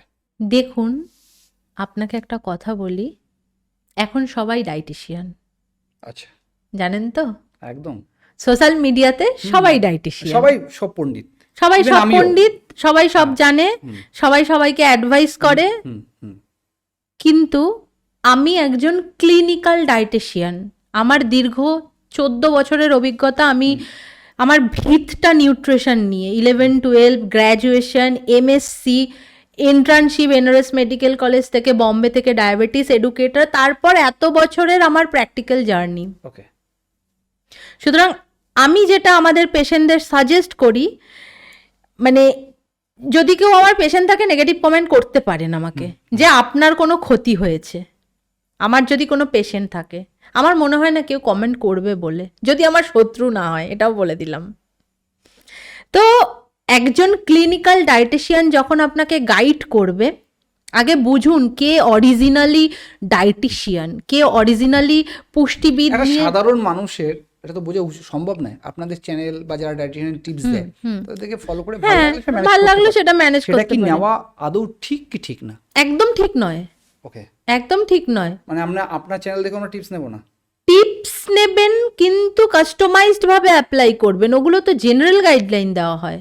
ওকে, আমি যে টিপসগুলো দিই, এবার আপনি ধরুন আমি আপনাকে বললাম, একটা ফর এক্সাম্পল দিচ্ছি, আমি আপনাকে বললাম আপনি গ্রিন টি খাবেন, এইদিকে আপনার হিমোগ্লোবিন কম, আমি চ্যানেলে বললাম গ্রিন টি খাবেন তাহলে আপনার মানে ওয়েট লস হবে, কিন্তু আপনার হিমোগ্লোবিন ডেফিসিয়েন্সি হয়েছে। এই গ্রিন টিতে থাকে ট্যানিন এবং ক্যাফাইন, ওটা আরও আয়রন কমিয়ে দেবে আপনার।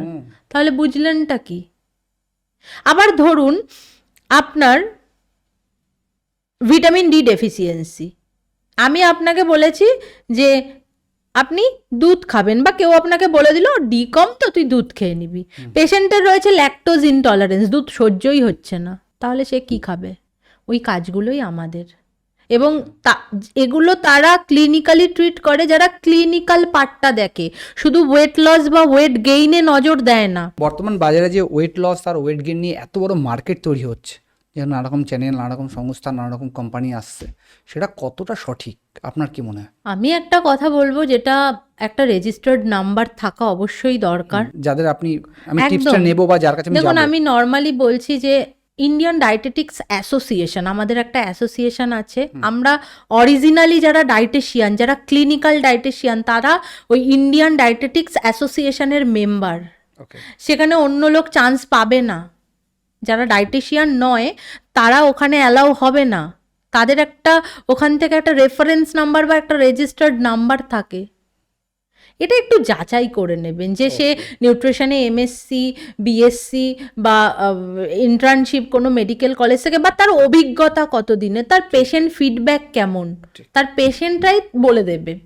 আমার এই ভিডিওটা যারা দেখবে, যারা আমার পেশেন্ট, অনেস্টলি বলতে পারি তারা আমাকে এটা নিয়ে নিশ্চয়ই কমেন্ট করবে যে তারা কেমন বেনিফিট পেয়েছেন। মানে বেসিক্যালি এক কথা, যে মার্কেট থেকে যদি কোনো টিপস নিতে হয় বা সোশ্যাল মিডিয়া থেকে নিতে হয়, তার আগে তার ব্যাকগ্রাউন্ডটা একটু চেক করা উচিত। অবশ্যই অবশ্যই, সবার আগে যে কোম্পানি বা যে সংস্থাগুলো এখন মার্কেটে আসছে তাদের ব্যাকগ্রাউন্ডও জানা উচিত, তবে গিয়ে সঠিক একটা পদ্ধতিতে যাওয়া যেতে পারে, একদম একদম, বা সঠিক নিয়মে মানা যেতে পারে। একদম একদম। থ্যাংক ইউ চিন্ময় ম্যাম, আপনি এতটা টাইম দিলেন, অনেকটা দূর থেকে এলেন। হ্যাঁ হ্যাঁ, একদম। আর এত ভালো ভালো কথা বললেন।